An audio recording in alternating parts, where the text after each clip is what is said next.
Bismillahirrahmanirrahim. Assalamualaikum warahmatullahi taala wabarakatuh. Alhamdulillah, alhamdulillahi rabbil alamin wassalatu wassalamu ala Rasulillah wa mawalah wa sahbihi ajma'in. Fasallimu wasa- fasal- fasallimu alaih. Ikhwani fillah, ya teman-teman yang dirahmati Allah Subhanahu wa taala di mana saja Anda berada.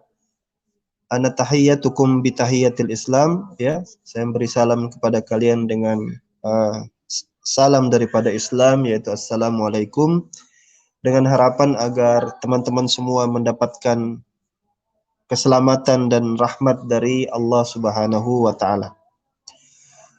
Alhamdulillah kita berjumpa lagi di hari Kamis, di mana acara dari The Arena selalu kita adakan di hari Kamis ini, yaitu acara yang mengajak orang untuk berdiskusi secara ilmiah, berdiskusi dengan beradab, berdiskusi dengan dalil dan data, bukan dengan asumsi-asumsi. Dan alhamdulillah sudah bersama saya ini sang gurunda, kristolog Bang Zuma, Kanda Zuma. Assalamualaikum Kanda. Waalaikumsalam warahmatullahi wabarakatuh. Masya Allah, jumpa lagi kita ya. Selama kurang lebih Alhamdulillah. sepekan ini ya. Masya Allah, Iyalah. acara yang dinanti-nantikan ini. Ya, lanjut Dinda, Iya. lanjut. Ya, harapan kita mudah-mudahan acara ini akan menjadi acara yang selalu dinanti-nanti oleh siapa saja penggemar dari Bang Zuma atau yang suka menonton kristologi. Karena begini Kanda, sambil kita nanti akan minta saudara-saudara kita yang Nasrani, karena ini acara untuk mereka sebenarnya. Jadi acara The Arena ini adalah acara untuk mereka datang bertandang ke tempat kita dan diskusi secara bagus, secara baik. Saya kemarin itu masuk ke salah satu channel Kristen, Kanda. Iya. Terus saya masuk di sana kan, saya lihat mereka itu membahas Quran. Jadi pada waktu Iya. itu yang dibahas itu adalah tentang wanita muslimah atau wanita Kristen yang lebih dimuliakan di dalam agamanya. Nah, Iya.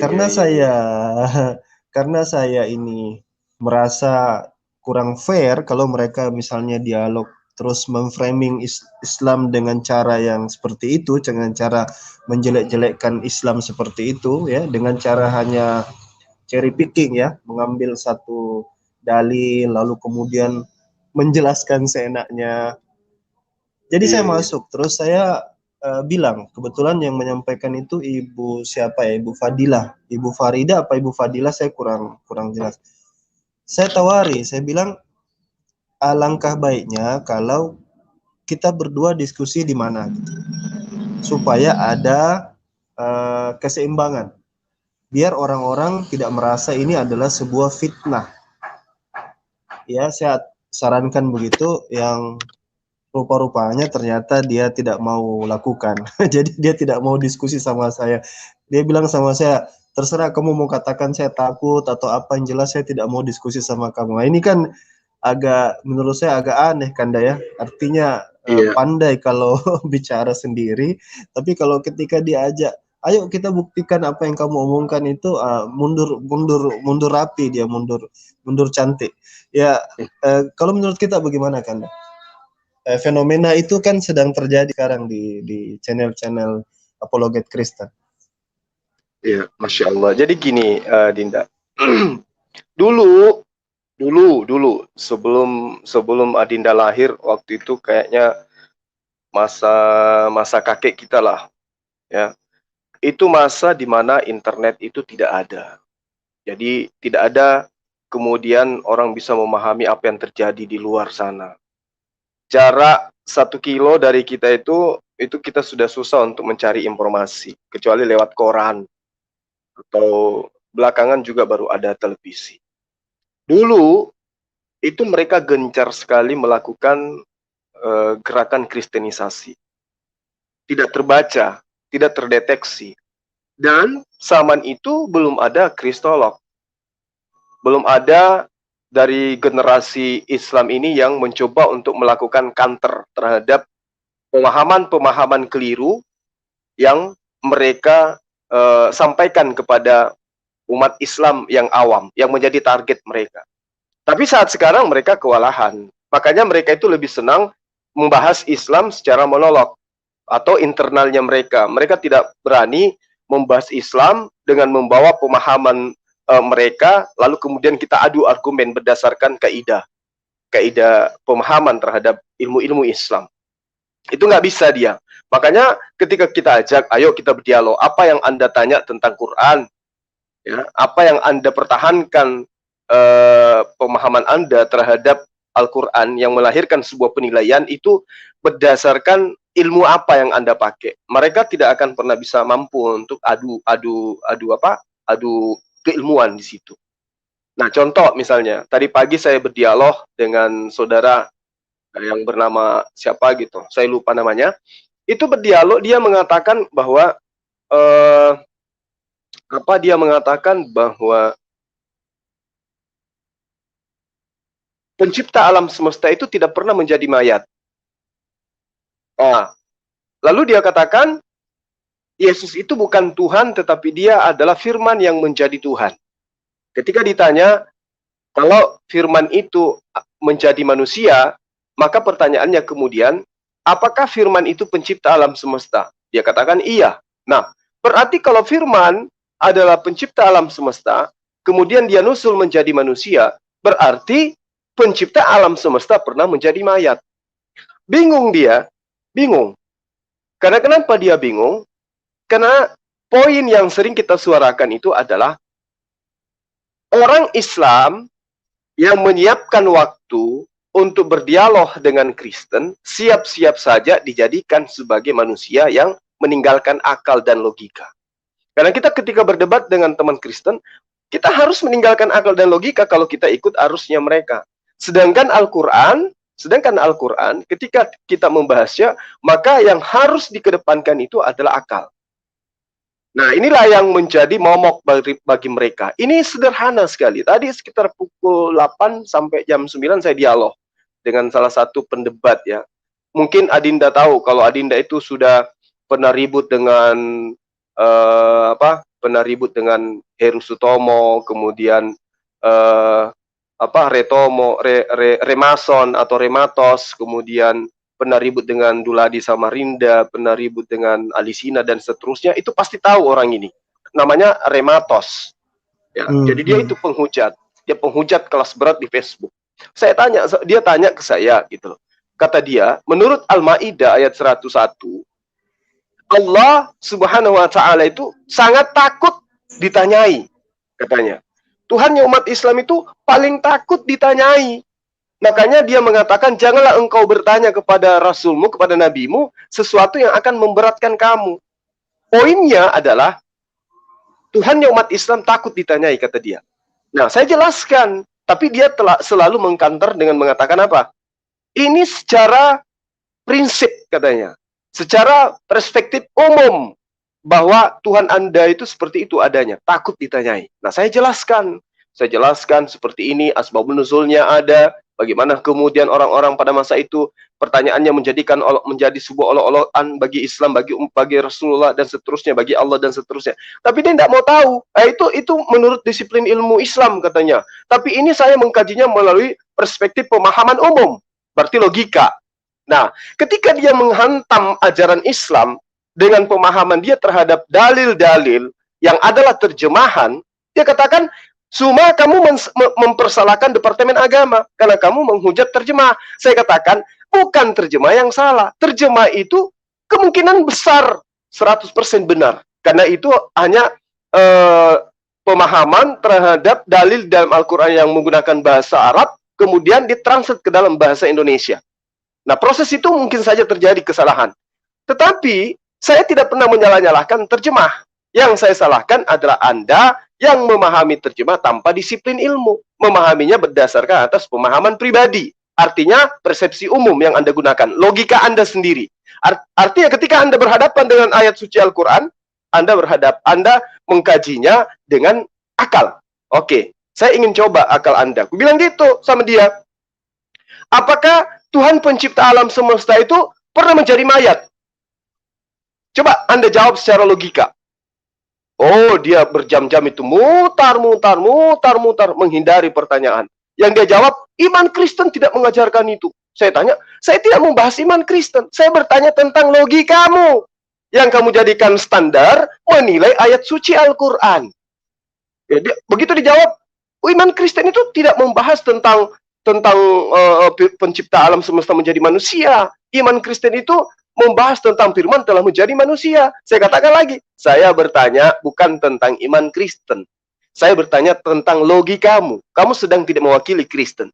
Kamu mewakili dirimu sendiri ketika membahas tentang terjemahan Al-Quran. Dia tidak mampu, Adinda. Itulah bukti bahwa mereka ini lebih senang sesama orang buta menjelaskan bagaimana kemudian mereka yang tidak pernah lihat komputer menjelaskan komponen CPU. Inilah mereka saling membodohi satu sama lain. Jadi tidak heran kemudian ketika mereka sesama Kristen umat revisi menjelaskan atau menelaah atau menjabarkan tentang terjemahan Al-Quran, mereka terbahak-bahak, mereka ketawa, mereka menghinakan, seakan-akan memojokkan Al-Quran. Padahal itu adalah dasar mereka berbicara, pertama kebencian, kedua kebutaan, tidak adanya pemahaman terhadap terjemah Al-Quran berdasarkan ilmu. Nah, ketika kita tanya, ajak mereka berdialog, itu tidak mau mereka itu membahas Quran. Sama seperti sekarang. The Arena itu adalah sebuah program yang dibentuk oleh MMCI, ya. Kemudian kita mencoba untuk bekerja sama dengan tim kita di ZCC, supaya lebih luas lagi teman-teman Kristen bisa melihat dan mendeteksi bahwa ada acara di Zoom Muslim, di channel Muslim, yang memang dipersiapkan untuk menampung semua para penanya-penanya dari Kristen tentang Islam. Ini yang kita buat sekarang di Arena. Jadi kita kirim link kemana-mana supaya mereka itu masuk. Setelah masuk, kita akan memberi kesempatan kepada mereka apa yang mereka tidak tahu tentang Islam. Jadi sekarang, zaman digital, zaman internet, teman-teman Kristen itu tidak bisa lagi semena-mena melakukan kristenisasi. Kenapa? Karena kita sebagai kristolog boleh dibilang lebih memahami kitab mereka sendiri daripada mereka. Demikian sementara, Adinda. Makasih. Iya, Masya Allah ya. Benar sekali apa yang kita sampaikan itu. Kalau saya flashback ke masa-masa dulu, masa-masa Alisina dengan Faith Freedom ya, dulu rame itu. Jadi apa yang dimunculkan sama apologet Kristen itu tidak berubah dari dulu ya. Jadi selalu sama aja kontennya, hujatannya, celaannya itu tidak berubah dari situ. Nah, yang menarik itu saya ingat dulu itu kan, bagaimana dulu Alisina itu memframing dirinya atau menggambarkan dirinya itu sebagai seorang ateis supaya dia dianggap orang yang netral gitu. Akhirnya saya alhamdulillah itu dapat satu artikel yang ternyata si Alisina ini rupa-rupanya dia memang sudah kafir dari sananya, kafir dari lahir. Jadi memang akal licik ya, akal bulus. Bulus ini bahasa Arab ya, bulus itu kalau di Indonesia kan artinya Paulus. Akal Paulus. Jadi akal bulus itu sebenarnya akal Paulus ya, diterjemahkan kayaknya itu. Iya. Masuk akal. Iya, memang kalau bahasa Arabnya bulus itu Paulus itu bolus, akal bulus. Nah, kerap kali kalau mereka misalnya ingin membahas Quran, membahas hadis, saya sudah preteli itu di dalam channel saya. Jadi saya bukan tidak mau untuk membantah berbagai macam yang disampaikan CP, Christian Prince misalnya.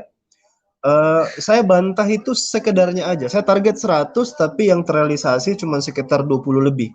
Tapi saya pikir sudah cukup lah. Artinya orang-orang yang istilahnya kalau dia nonton channel yang konten yang saya buat, harusnya dia tercerahkan bahwa si CP ini memanfaatkan status quo kebodohan orang.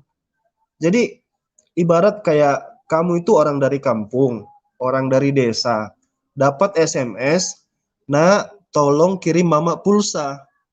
Terus kamu ke ATM gitu, cepat-cepat kan? Karena kamu pikir itu mama kamu gitu. Atau kamu dapat telepon tengah malam dari polisi, anak kamu ditahan, anak kamu dipenjara kalau misalnya tidak bayar sejumlah uang. Maka kamu kalut kan, segala cara dicari untuk agar kamu bisa membayar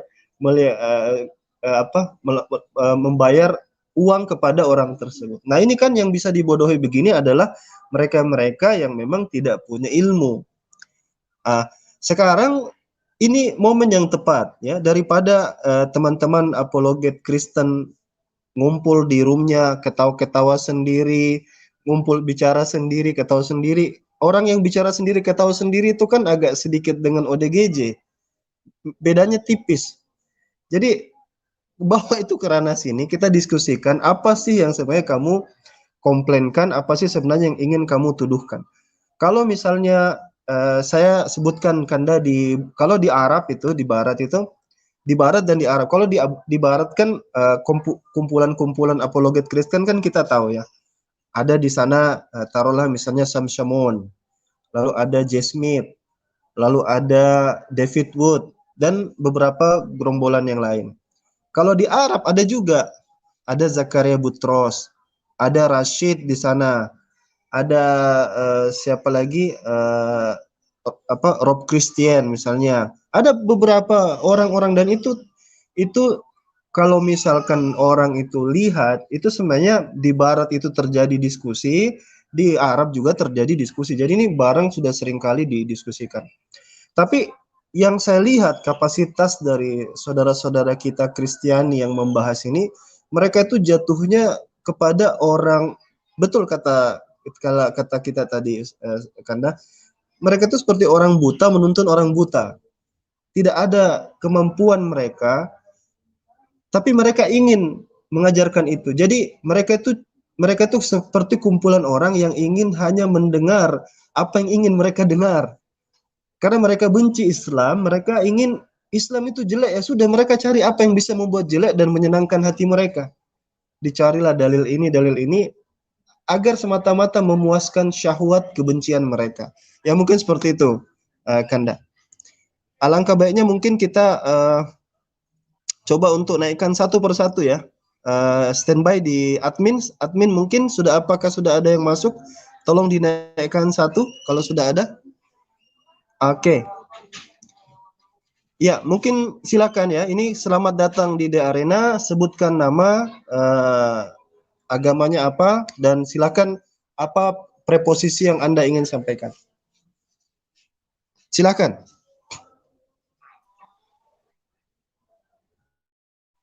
Ya, kok saya di Bestek saja, Pak. Saya Muslim kok.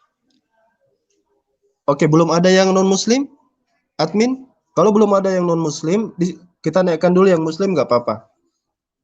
Kita kasih waktu sekitar 3 menit, 5 menit begitu, ngobrol bareng kita, nanti kita turunkan lagi, ganti lagi.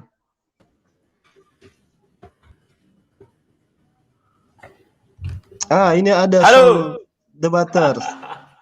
Rudi. Apa kabar Alwan? Ya, Alhamdulillah, selamat siang. Rudi. Pertama sebelum kita masuk ke dialog ya, saya mau apresiasi kamu agak sedikit waras daripada teman-teman kamu yang lain. Jadi jangan sedikit waras dong, artinya nggak waras juga. terserah warasnya, artinya tidak waras. Bilang aja waras, jangan sedikit waras. Ya, oke. Dari teman-teman kamu yang misalnya di kasus MKC, paling tidak kamu berada di posisi yang objektif, bahwa itu kasus hukum ya. Itu jangan kita jadi gila hanya gara-gara membela orang yang dalam tanda kutip keblinger. Oke, saya pikir itu saja mungkin sambutan dari saya. Oke, silahkan Rudi, apa yang mau kamu sampaikan? Siap, terima kasih Alwan. Kalau dibilang sedikit waras berarti nggak waras. Karena warasnya sedikit. Tapi kalau dibilang waras ya waras. Ya, bagus dibilang sedikit tak waras, artinya waras. Nggak warasnya sedikit ya. Saya tadi tertarik menyimak kalian berbicara ini antara Zulkifli dengan Alwan. Ya, yang saya tertariknya itu bagaimana kalian menyatakan bahwa orang Kristen tidak tahu kitab sucinya sendiri, kan demikian. Ya, bagaimana kalau saya nanti mengatakan kalian tidak paham Al-Quran kalian sendiri, pasti kalian protes. Ya, kalau kalian merasa memang paham misalnya tentang Bible kami, ya kenapa kalian tidak masuk Kristen saja? Kalau saya begitu saya cara melihatnya, kalau kalian paham. Dan tadi saya dengar kalian bicara tentang CP lah, tentang Batros, Zakaria Batros, segala macamnya itu ya kawan-kawan ya. Dan mengatakan bahwa dari dulu sampai sekarang itu saja. Ya apa bedanya dengan pendebat-pendebat Muslim? Dari zaman Adam sampai sekarang itu aja pertanyaan, itu aja membosankan. Cuman sang debaters yang berani mengasihkan pandangan-pandangan baru. Ya kan begitu kan? Kalau setiap dalam perdebatan pasti ada hal baru yang kuungkapkan, ada hal baru yang kutanyakan. Nah, ini memang sangat menarik. Kalaulah bisa kita membuat sebuah kajian non hujat ya, tanpa hujat. Tetapi memang terkadang untuk membatasi kita tidak menghujat itu susah. Kenapa saya karena susah? Contohnya si Gurunda itu, si Zulkifli. Waktu debat dengan saya sebenarnya sudah bagus, normal. Emosinya pertama normal. Tiba-tiba dia meledak-ledak, ya kan? Halo Zulkifli, apa kabar Zul? Ya kan? Halo Bang Rudi, halo. Halo, sip. Ya, tadi Anda mengatakan. Kapan kita diskusi lagi nih di ISDN yuk, sekali-sekali masuk ISDN. Nah, ini sudah diskusi. Enggak, masukku di ISDN, punyanya si Rosalba, Adinda Rosalba dengan Farhan. Ya, nantilah kita jadwalkan. Siap. Oke. Nah. Oke, Bang Rudi, Ya. biar mempersingkat waktu, apa kira-kira preposition yang mau kamu utarakan? Karena sistem daripada di arena itu kita tidak debat hanya dengan satu orang. Jadi kalau satu orang kita rasa sudah cukup, kita turunkan, lalu kita naikkan lagi yang lain. Mungkin sekarang di backstage juga lagi antri. Saya persilahkan Rudi. Ini jangan dinaikkan dulu deh. Tolong di yang lain diturunkan dulu biar Rudi Yohanes saja. Ya, siap. Ya, oke. Oh, berarti ini channel baru ya? Aku baru tahu ini. Karena aku kira Ini punya channel MMCI, Makassar Mu'allaf Center Indonesia. Ya barulah termasuk ya, karena aku kira punya Christopher. Tadi pas aku habis live, aku lihat loh, kok Christopher lagi siaran kan gitu kan. Lupa, wah si AMC udah masuk pula itu. Halo Wak. Ya silakan Rudi. Kanda Zuma mungkin bisa di mute dulu. Ya, bisa. Baik. Oke, silakan Rudi. Ya. Jadi kalau dari uraian kalian tadi yang saya dengar itu, ya begini kawan. Kalian saja yang mengaku-ngaku diri kalian lebih pintar dari orang Kristen, ya. Sebenarnya yang kalian lakukan itu bukan karena kalian lebih pintar dari orang Kristen, tetapi karena kalian memandang kekristenan dari sudut pandang Islam. Jadi itu namanya pandangan terbalik. Maka kalian kalau sering menerjemahkan kitab suci Kristen itu selalu ngambil dari sudut pandang Islam. Maka yang dilakukan oleh orang Kristen juga hal yang sama sebaliknya. Memandang keislaman itu dari sudut pandang Kristen. Contoh, misalnya di Kristen itu kan kitab sucinya berurut itu dari Kejadian sampai Wahyu. Nah, begitu bertemu di dalam Quran, misalnya tiba-tiba cerita Nuh, tiba-tiba langsung ke Adam. Kan itu banyak ya hal-hal seperti itu. Jadi orang Kristen bilang, loh kok jadi begini? Maka mereka membuatlah pandangan dari sudut mereka. Kan begitu ya. Nah, tetapi satu yang saya mau katakan di sini bahwa orang Kristen tidak pernah mengatakannya, Kak saya Islamologi, nggak pernah mengatakan demikian. Yang saya salutkan dari kawan-kawan Muslim selalu mengakui mereka Kristologi. Ini saya nggak ngerti apa sih definisi Kristologi ini sekarang, apa sih? Bukan Kristologi lah, saya perbaiki Kristolog. Kristologi itu ilmunya, Kristolog itu orangnya. Kristolog maksudku. Ya. Kalau aku mengatakannya bukan Kristolog, tapi Kristologi. Karena menurutku itu yang terjadi. Kalau kita mengatakan Kristolog, kita lulusan mana sehingga bisa menguasai kekristenan itu? Sama dengan saya, kalau saya katakan saya ismolog, Islamologi, ismolog apa? Ismolog atau apa istilah kalau Islam? Saya nggak tahu. Kalau saya katakan itu, tentu kalian nggak terima. Langsung kalian bilang, kamu bisa baca apa enggak? Bahasa Arab. Kan itu standarisasinya. Maka saya akan bilang, loh maaf ya, saya tidak sedang belajar atau lomba tilawatil Quran, kan gitu, lomba baca Quran ya. Tetapi kita hanya membaca ini dari segi keilmuan, saya bilang. Tetap aja kalian nggak terima, ya begitulah. Sama dengan kami. Kami juga demikian. Kalian bilang kalian kristolog. Kristolog dari mananya? Sampai detik ini misalnya saya berdiskusi dengan saudara-saudara muslim. Mereka lebih membahas, menurut saya mereka lebih menguasai Al-Quran, Bible itu daripada Al-Quran itu sendiri. Kan jadi unik kawan. Setiap ditanya isi Al-Quran, lari ke Bible. Setiap ditanya isi Al-Quran, lari ke Bible. Saya herannya di situ, kenapa kawan-kawan Islam ini lebih menguasai Bible daripada menguasai Al-Quran? Apakah mereka sudah tidak cinta lagi terhadap Al-Quran ketika bertanya jawab?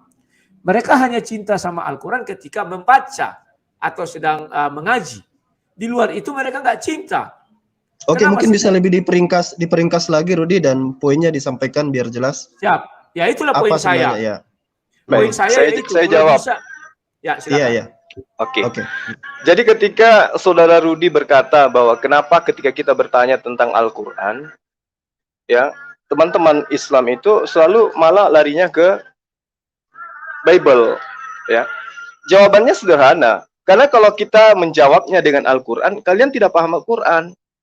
Itu masalahnya. Karena kalau Anda bertanya tentang Al-Quran, berarti Anda bertanya tentang ilmu lugat, Anda bertanya tentang ilmu nahu, Anda bertanya tentang ilmu saraf dan seterusnya. Itu ilmu Quran itu. Yang Anda tanya mungkin adalah terjemahan. Kalau berbicara mengenai ilmu Al-Quran, yang Anda tanyakan adalah Al-Quran, berarti kita masuk ke ranah Quran. Tapi kalau yang Anda maksud Quran ada terjemahan, itu beda lagi. Mungkin yang Anda maksud adalah bertanya tentang terjemahan Al-Quran. Apa maksudnya terjemahan ini? Barulah kita uraikan asbabul nuzulnya. Kalau terkait dengan hadits, kita terangkan asbabul wurudnya. Kita cari akar katanya. Nah, kalau misalnya kita sudah lari ke... Bisa saya potong sebentar? Ya, silakan. Bisa saya potong sebentar? Ya. Karena Silakan. begini, wajarlah si Zuma bilang kami tidak tahu Al-Quran. Karena tak tahu makanya kami bertanya.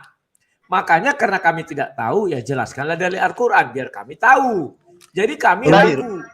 Itu dia, kami ketika menjawab tentang Quran, berarti kita harus masuk ke ranah Quran, kan gitu. Nah sekarang kalau saya membahas tentang qiraat, saya membahas kepada Anda tentang ilmu ba'di, ilmu bayan, apakah ada perangkat di kepala Anda untuk memahami itu? Kan tidak ada. Ada, namanya belajar. Kayak saya waktu di Universitas Ahmad Dahlan. Apa yang kamu bilang itu saya pelajari. Mengenai masuk tidak masuk, ya itu urusan belakangan. Ada istilah otak lemah, otak kuat, kan gitu aja. Ya jelaskan dong. Ya sudah, kalau begitu berarti harus masuk ke dalam zona Quran. Ketika Anda bertanya, tapi kan selama ini yang Anda pertanyakan tentang terjemah. Contoh misalnya pertanyaan Anda yang mengenai Islam tentang An-Nahl ayat 125. Itu kan semuatannya hanya mengenai perintah sunat. Kemudian Anda melakukan monolog. Kata saya tidak ada perintah sunat kepada Ibrahim di dalam Al-Quran. Memang tidak ada. Tapi perintah kepada Rasulullah Muhammad SAW untuk ikut kepada Ibrahim ada dalilnya. An-Nahl 125. Anda menolak, membawa-bawa nama saya. Kata Suma menelan ludahnya sendiri katanya. Di dalam Al-Quran ternyata tidak ada perintah sunat kepada Ibrahim. Memang tidak ada perintah sunat itu. Tapi perintah untuk ikut kepada milah Abraham ada jelas. Nah itu makanya aku bilang, kalau mau membahas Quran, masuk ke sunnah Quran. Jangan sunnah terjemah. Gitu Bang Rudi. Sekarang, cobalah kamu kemarin itu kan aku hanya mengutip kata-katamu. Pertama kita diskusi dulu, kau bilang ada. Setelah itu kau monolog, entah ada awal lawan bicaramu, kau bilang nggak ada. Kan kau yang menelan sendiri. Nah, sekarang saya katakan ada perintah mengikuti milah Abraham. Mana perintah sunatnya? Perintah mengikuti milah Abraham. Kan ada. Ya, milah Abraham di sunatnya mana? Memang tidak dijelaskan, kan sudah kubilang. Perintah untuk mengikuti. Ya, tidak ada perintah bersunat untuk Abraham dalam Al-Quran. Memang nggak ada. Tapi perintah agar Rasulullah Muhammad SAW mengikuti Ibrahim itu ada. Ayo. Yang saya tanyakan bukan mengikuti Ibrahim. Saya menanya sunatnya. Ya, tidak ada perintah Allah kepada Ibrahim di dalam Al-Quran untuk bersunat. Ya, yang dimaksud di sini Rasulullah Muhammad SAW itu sunat atau tidak? Ada perintah dalam Al-Quran? Ada perintahnya mengikuti Ibrahim. Ada perintah Ibrahim. Sedangkan kau bilang Ibrahim tidak ada sunat. Terus bagaimana ini? Nah itu dia. Katanya Anda pernah kuliah di Universitas Muslim. Tapi yang kayak begini-begini Anda tidak paham, kan lucu. Aduh, saya paham. Gini loh, Zuma. Lucu Anda ini. Kamu bilang Nabi Muhammad diperintahkan untuk ikut mila Ibrahim. Betul. Ketika Nabi Muhammad umur 40 tahun. Terus lantas Nabi Muhammad disunat umur 40 tahun, begitu? Oh, bukan kayak begitu. Yang diperintahkan itu adalah perintah sunatnya. Coba Anda tunjukkan di dalam kitab sebelum Al-Quran. Ada enggak perintah kepada Abraham sunat harus 80 tahun? Loh, bukan itu Zuma. Yang aku bilang Nabi Muhammad kan baru umur 40 tahun mendapat firman itu. Setelah dia menjadi Nabi kan 40 tahun ke atas. Artinya apakah Nabi Muhammad langsung ikut Ibrahim, langsung sunat pada ketika dapat firman itu? Perintahnya bukan pada harinya yang keberapa. Perintahnya adalah sunat. Perintah sunatnya yang diperintahkan. Gini loh cuma, sekarang Nabi Muhammad mendapat firman itu umur berapa? Ya, orang semua tahu kok. Bagaimana kemudian ketika dia menerima wahyu usia berapa tahun, 40 tahun ketika dia menerima wahyu, terus apa masalahnya? Ya, terus langsung ketika menerima firman yang barusan kau bilang itu ikutlah mila Ibrahim. Apakah begitu difirmankan itu Nabi Muhammad langsung sunat? Ya tidak lah, karena wahyu yang pertama itu adalah akhlak. Nah, apa yang kamu permasalahkan? Artinya Nabi Muhammad tidak sunat, tidak mengikuti. Siapa bilang tidak sunat? Nah ini dia, mau membahas Islam, katanya Nabi Muhammad tidak bersunat. Coba, padahal kalau Anda paham tentang Al-Quran, kan sudah dijelaskan, salah satu keutamaanku daripada orang lain adalah aku dilahirkan dalam keadaan bersunat. Ayo. Di mana ayatnya? Mana pemahaman Islamnya? Di mana ayatnya? Hadisnya ada? Hadisnya ada? Nah, oke. Sekarang kau bilang hadisnya ada. Berarti dari dalam rahim Nabi Muhammad itu sudah sunat. Artinya perintah untuk ikut Ibrahim itu sunat tidak ada dong, karena sudah sunat duluan.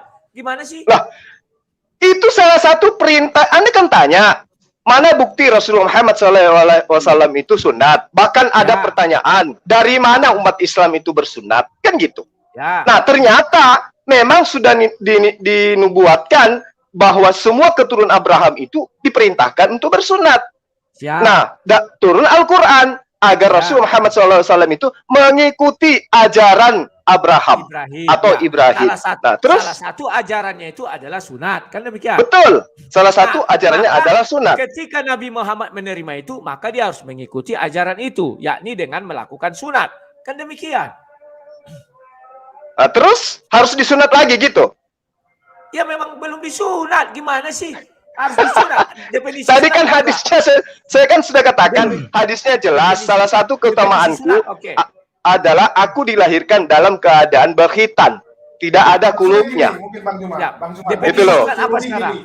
Ya, Maksud Rudi gini. Kita bilang tunggu. Gua tengah ya. Mungkin maksud Rudi gini. Ini kan turun wahyunya setelah 30 tahun lebih. Jadi maksud dia kenapa sunat duluan? Ini sama kayak kamu sama Rudi. Kamu ini dikasih makan pisang sama mama kamu. Ya dari kecil kamu dikasih makan pisang. Aku nggak bilang begitu.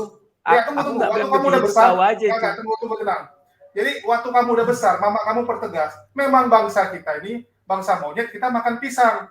Jadi apakah, ya duluan kamu makan pisang, apa harus tunggu mama kamu dulu bilang, pertegas kamu memang makan pisang, atau memang dari kecil kamu sudah makan pisang? Perumpamaanmu itu nggak tepat, salah itu AMC.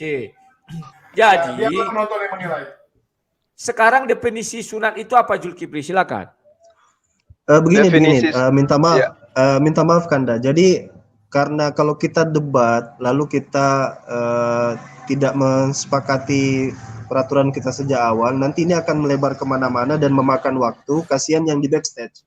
Jadi Rudi begini, tadi ini kan premis satu poin, terus setelah itu kita tidak lama, habis itu ganti lagi yang lain. Nah jadi tadi kan yang sebenarnya yang kita concern itu Rudi, saya tadi masuk di room yang membahas Quran, ya. Sebut saja Ibu Farida apa Fadila, saya lupa. Lalu saya katakan, saya ajak dia, Ibu, daripada Ibu monolog begini ya, cerita tentang Quran, katanya Islam membolehkan nikah dengan anak-anak kecil, ketawa-ketawa mereka di situ. Saya ajak mereka, ini kan jatuhnya fitnah. Kalau begitu, Ibu Farida lebih bagus ngobrol sama saya. kita diskusi, debat, terserah di channel Kristen boleh, di Muslim boleh, saya mau. Jawabannya apa? Jawabannya Cek. saya tidak mau. Diturunkan dulu ini sebentar deh. Jangan dinaikkan dulu, yang satu aja dulu ya. Ya. Jadi saya tanya ke dia, mau debat apa tidak? Mau diskusi apa tidak? Dia bilang terserah, kamu mau bilang saya takut, kamu mau bilang saya tidak berani, terserah, saya nggak mau diskusi sama kamu. Itu yang maksud kami sampaikan di situ, Rudi. Mudah-mudahan kamu paham ya, bahwa ini kan sebagai orang yang hanya berani monolog, tidak berani dialog, tidak berani debat, ini kan absurd. Kerjanya cuma bertanya, tidak mau ditanya. Ini absurd. Itu yang kita sebenarnya concern. Nah, kalau kamu sendiri dengan sikap seperti itu bagaimana? Pertanyaan saya. Siap. Pertama aku mengucapkan sama kalian ini satu terobosan baru. Karena aku lihat judulnya, silahkan para sahabat Kristen masuk untuk bertanya mengenai Islam. Ini saya acungi jempol. Kenapa? Geraham mualaf pun tidak berani melakukan hal seperti ini. Ini hebat ini kawan. Kenapa saya katakan hebat? Kalian berani membuka ruang untuk orang Kristen masuk dan bertanya. Ya kan? Kalau selama ini kan tidak. Di Geraham mualaf dia monolog-monolog, orang mau masuk nggak bisa, apa-apa nggak bisa. Ini perlu dilestarikan. Bagus, lanjut. Yang kedua, saya juga tidak setuju kalau orang hanya monolog di tempat dia terus diajak dialog nggak mau. Ya berarti ada kesannya dia itu hanya mau bertanya saja. Saya pastikan itu. Ketika diajak dialog pasti dia bertanya terus. Nah, dengan adanya room seperti ini sangat menarik. HMC, besar kali tulisanmu itu, turunkan dulu itu. Dengan adanya hal seperti ini, ya undang aja si Fadila atau siapa itu, masuklah kau bertanya ke tempat kami. Jangan debat dulu, biar dia bertanya. Ini kan cocok, karena kalian membuka room untuk dia bertanya. Agar rasa penasarannya tidak mati penasaran, tetapi bisa tersalurkan. Kalau saya itu yang saya bisa kasih tahu. Ini luar biasa. Silakan. Oke, jadi terima kasih Rudi. Jadi nanti kalau kamu kan mungkin tahu Fadila, Pavel apa yang mereka sering bahas di channelnya, bilanglah jangan jadi orang yang cengeng gitu ya. Ya. Cuman tahu ngambek-ngambek aja di room sendiri. Ayo datang dialog. Saya sudah datang kemarin ke sana dan dia dengan tegas menolak, katanya terserah kamu mau bilang saya penakut kan, tapi saya nggak mau. Ya tapi dia asik aja, asik masuk ngebahas Quran, kan ini jadi tidak adil menurut saya, nggak fair rasanya. Kamu bahas Quran, kamu menuduh macam-macam. Tolong disampaikan Rudi ya. Oke, Rudi saya pikir cukup. Siap. Ya, tunggu satu mungkin lagi, cukup Anda lagi. karena Oke. Sedikit aja. Sama seperti kayak di Geraham mualaf, mereka juga baca Bible. Orang mau masuk nggak bisa. Sama yang dirasakan Alwan itu juga yang kurasakan. Jadi saya terima kasih ada channel ini, dan kepada kawan-kawan Kristenku nanti kuajak untuk masuk ke sini. Kalau channel sumbernya apa ini? MCCI atau Makassar Mualaf Center Indonesia, MMCI. Ya, ini MMC, dari MMC disiarkan kan, bukan dari si HMC kan? Dari MMCI, bukan. Kalau si HMC nanti dia cari keuntungan sendiri tuh. Oke, terima kasih Alwan, aku izin. Oke. Ya, terima kasih. Siap. Turunkan. Oke, Dek Yusuf, Ustaz Zuma, Kanda Zuma, HMC, Bang Julius. Nanti tolong saya di take over dulu, saya diambil dulu, saya sholat sebentar karena kita ganti-gantian di sini sholatnya. Mungkin begitu ya aturannya, satu aja naik, diskusinya tentang Islam dan Kristen bebas, tapi dua arah gitu, jadi ada diskusi. Saya izin turunkan saya di backstage dulu Dek, silakan Bang HMC atau Adek. Oke, yang jadi masalah adalah orang Kristennya pada hilang ini ya, jadi di backstage ini yang ada sisa moderator semua jadinya. Oke, mungkin ada yang dari Kristen, ada yang mau naik untuk bertanya, silakan. Linknya udah kita taruh barusan ya. Mungkin saya taruh lagi. Ya, ini Bang Alayubi juga Muslim ya. Assalamualaikum buat Bang Alayubi dan teman-teman lainnya. Ya, kalau Bang Rudi ini kalau ketemu Bang Zuma ibarat ini ya, ibarat banteng ketemu warna merah. Ya, kepada Bang Zuma pun dia akan datang. Yang penting ada linknya. Oke, bagi teman-teman Kristen silakan masuk. Ya, jadi Bang Rudi ini mencoba untuk mempersamakan antara kita umat Islam dengan kitab kita, dengan mereka, dengan kitab mereka. Padahal beda jauh. Ketika Anda ingin membahas tentang Al-Quran, berarti membahas tentang kaidah Quran, kan gitu ya. Jangan kemudian Anda datang membawa pemahaman terhadap terjemahan, lantas menghakimi kita. Seperti yang dipertontonkan tadi barusan. Karena hal 1, 2, 3 kan sudah jelas dalilnya. bagaimana perintah kepada Rasulullah untuk mengikuti cara hidup keberagamaan Nabi Ibrahim. Nah, salah satu cara hidupnya adalah khitan, bersunat. Berarti secara tidak langsung Rasulullah diperintahkan untuk bersunat. Tapi dia nggak mau menerima itu. Dia katakan bahwa ya harus ada perintah yang sesuai itu. Nah, dulu pernah dia monolog. Ya, katanya Zuma itu menjilat ludahnya sendiri. Barusan mengatakan ada ayatnya, kemudian terakhir mengatakan tidak ada ayatnya. Maksudnya yang ada ayatnya itu adalah ayat perintah mengikuti Ibrahim. Yang tidak ada ayatnya itu diperintahkan Ibrahim bersunat di dalam Al-Quran. Itu yang tidak ada. Tapi namanya orang tidak ngerti Quran ya kayak begitu. Nah, berbeda dengan sahabat Kristen. Kalau kita katakan kita paham kitabnya, kita paham, betul-betul paham gitu loh. Memang betul paham. Sesuai dengan standar yang mereka punya. Umat Islam memahami Quran dengan menggunakan kaidah Quran. Mereka memahami kitab mereka dengan kaidah terjemahan. Nah, apakah umat Islam tidak bisa terjemahan? Bisa. Berarti kemampuan mereka sama halnya kemampuan umat Islam terhadap kitab mereka. Sebaliknya, kemampuan mereka terhadap Al-Quran jauh antara langit dan bumi. Pemahaman Islam terhadap Al-Quran dan pemahaman mereka terhadap Al-Quran jauh. Nggak bisa disama. Rudi salah di situ. Ya, dia mengatakan pernah kuliah katanya di mana tadi Hidayatullah dan tidak menjamin itu. Jangankan Anda yang hanya pernah kuliah, bahkan ada orang yang bisa bahasa Arab pun masih ada yang murtad. Coba. Bukan hanya karena Anda sudah pernah kuliah kemudian Anda bisa Quran, tidak bisa. Ada yang bangsa Arab pun yang ngerti bahasa Arab pun tidak memahami Quran, apalagi Anda yang tidak ngerti gitu loh. Itu yang perlu diluruskan pada teman-teman Kristen. Silakan. Boleh bicara? Oke. Ya, mungkin di sini ada Bang Andi, silakan Bang Andi Selebas, ada yang mau disampaikan? Ya, assalamualaikum warahmatullahi wabarakatuh. Waalaikumsalam warahmatullahi wabarakatuh. Sebenarnya sih kalau menurut saya teman-teman Kristen tuh paling pintar sedunia sebenarnya. Tapi pintarnya itu di luar daripada kepintaran. Apa itu di luar kepintaran? Ya artikan saya sendiri karena sesuai yang sering dia bicarakan seperti contoh Rudi Yohanes tadi itu mereka berbicara tidak ada standar-standarnya enggak apa gitu.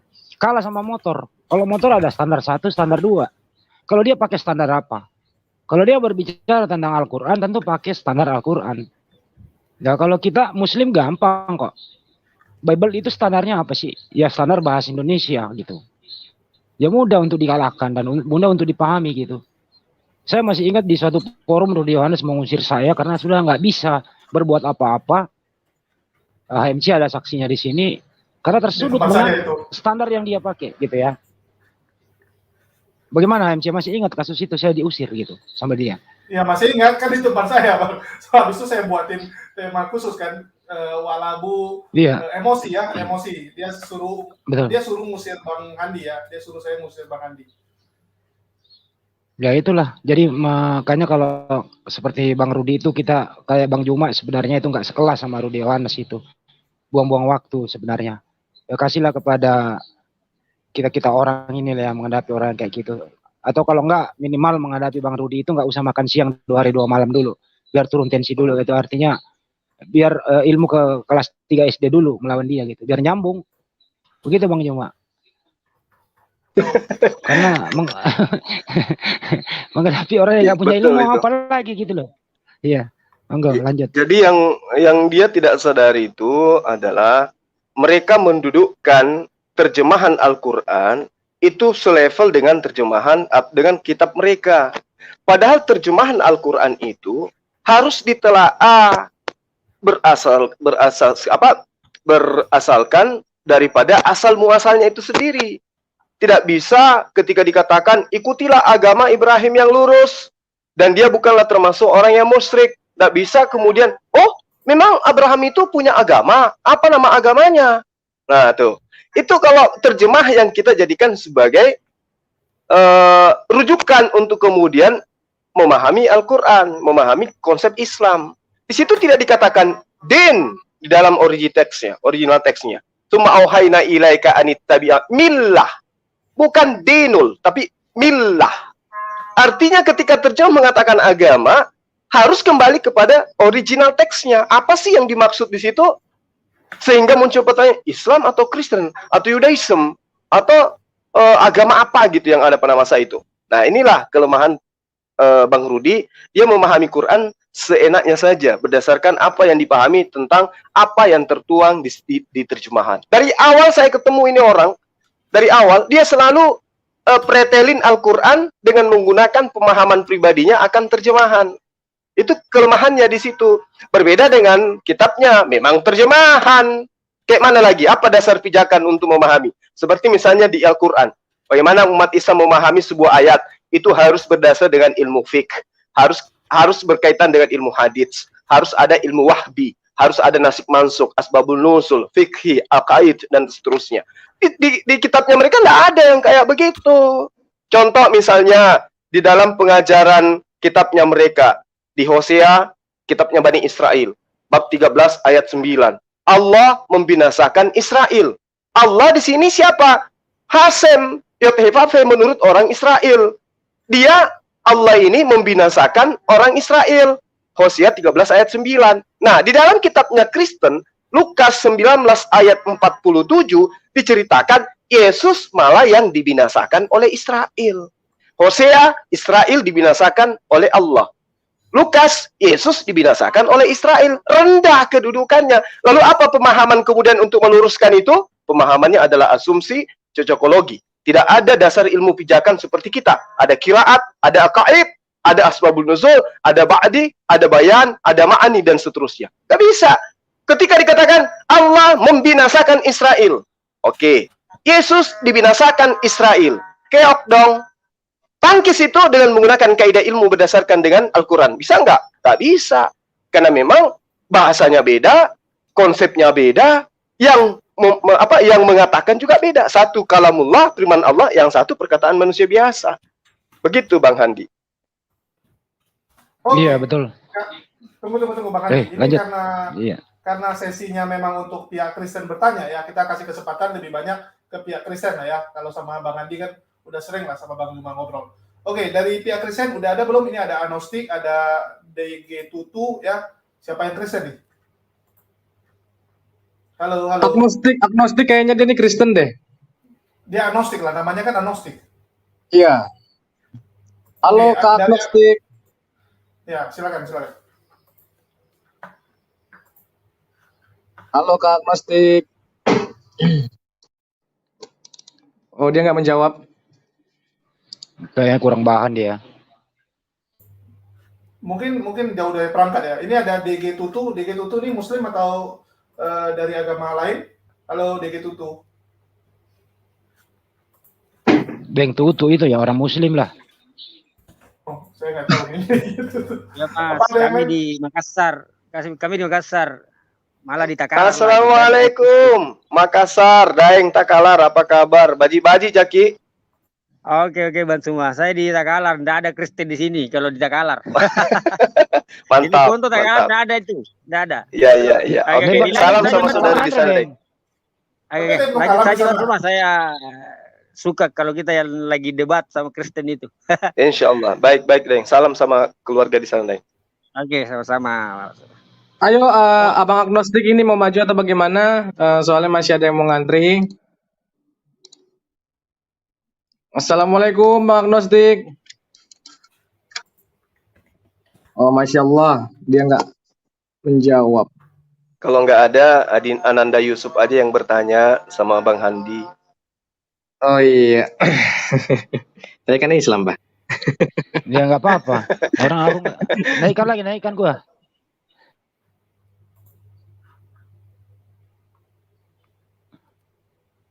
Oke, ini dari pihak Kristen atau dari pihak Muslim deh, yang dari penonton lah. Kira-kira ada yang mau ditanyakan kepada narasumber kita ya. Di sini ada Bang Zuma, ada Bang Handi, dan moderatornya Yusuf. Oke, silakan. Oh, Masya Allah, ini lagi pada nyimak katanya. Kalau aku boleh bertanya dengan Abah, Masya Allah. Jangan sama Ya, boleh, sama boleh. gua aja. Ya, Oh, iya, sama Bang Handi deh. Sama Bang Handi. Bang Handi. Oh, ini Bang Ya. Handi ya, Bang Handi Celebes TV. Masya Allah. Ini Bang, perihal tentang ketuhanan di dalam Islam. Boleh, Bang? Boleh, Bang. Masih dengan pertanyaan seputar yang kita bincangkan kemarin sih, Bah, yang Tuhan itu maha melihat katanya. Tuhan itu maha melihat berarti dia bukan punya mata, Pak, ya? Bener nggak, Pak?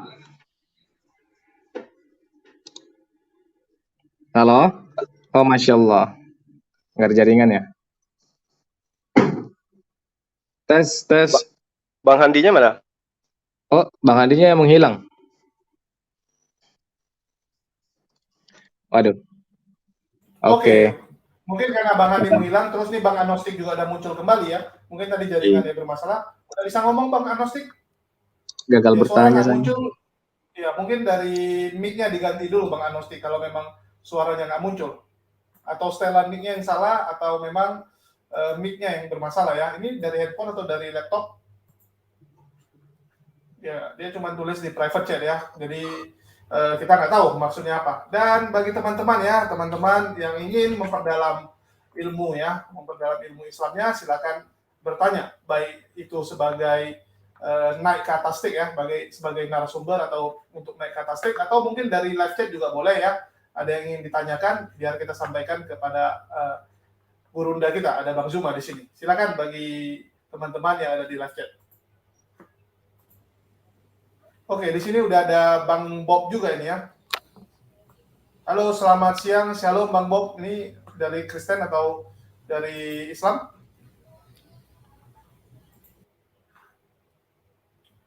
Ini kok pada ganti-gantian semua ini ya. Orang naik turun nih. Ya, suara saya kecil ya, karena mic saya kurang bagus. Suaranya bagus, Dek. Bagus. Oke.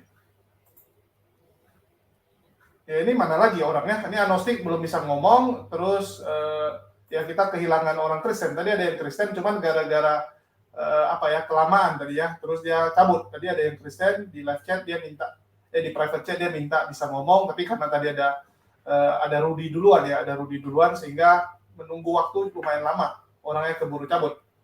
Oke, dari siapa nih yang mau bertanya berikutnya? Mungkin dari Deng Tutu ada yang mau ditanyakan kepada Ustadz Umar?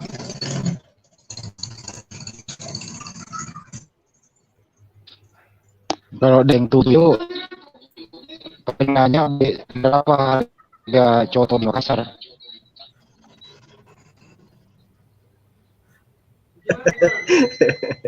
Oh, ini ada yang baru masuk ini Mim Bos. Assalamualaikum Mim Bos. Tes. Iya, masuk. Mantap. Oke, ada pertanyaan, mungkin ada pertanyaan. Boleh, di sini lagi buru-buru. Ini ada yang mau tanya. Silakan. Tadi ada yang mau tanya, ini dari Bob ya. Iya. Silakan langsung. Ya, digedein suaranya ya kalau bisa. Soalnya agak kecil. Oke. Udah cukup ya? Udah. Iya, cukup. Ya, saya pengen tanya sama Pak Mas Juma. Iya, kan Allah itu maha tahu ya. Maha tahu semuanya tentang apa yang terjadi di dunia ini, baik yang akan terjadi maupun yang sudah terjadi. Jadi dia itu udah tahu siapa nanti yang masuk neraka, siapa nanti yang masuk surga. Pertama itu, mungkin itu pertanyaannya. Kemudian kalau memang Allah udah tahu siapa yang nanti masuk neraka, yang masuk surga, kenapa dia harus membuat lagi gitu? Kenapa dia harus susah-susah lagi seperti ini gitu? Kenapa nggak langsung ditentukan, udah kamu neraka aja, kamu surga gitu? Iya, dia kenapa harus seperti ini gitu? Itu aja mungkin pertanyaan saya, Mas Juma. Terima kasih. Sorry. Baik, saudaraku ya, ini pertanyaan yang sangat menarik. Bahwa ketika dikatakan Allah itu katanya maha mengetahui. Artinya Allah itu sudah tahu bahwa si fulan neraka, si fulan surga. Bukan begitu ya? Bukan begitu inti pertanyaannya? Halo, sahabatku yang tadi? Terputus, maaf Pak, terputus. Masya Allah. Aduh, Ya, gimana? baik. Nggak apa-apa, saya jelasin aja supaya bisa dipahami. Ya. Tes. Ini kenapa nih? Ya. Audio ya Pak. Halo? Oke. Jadi di dalam Al-Quran terkait dengan apa yang saudara pertanyakan itu, kalau Allah itu maha mengetahui, kenapa? Berarti dia sudah tahu, ini di neraka, orang ini di surga.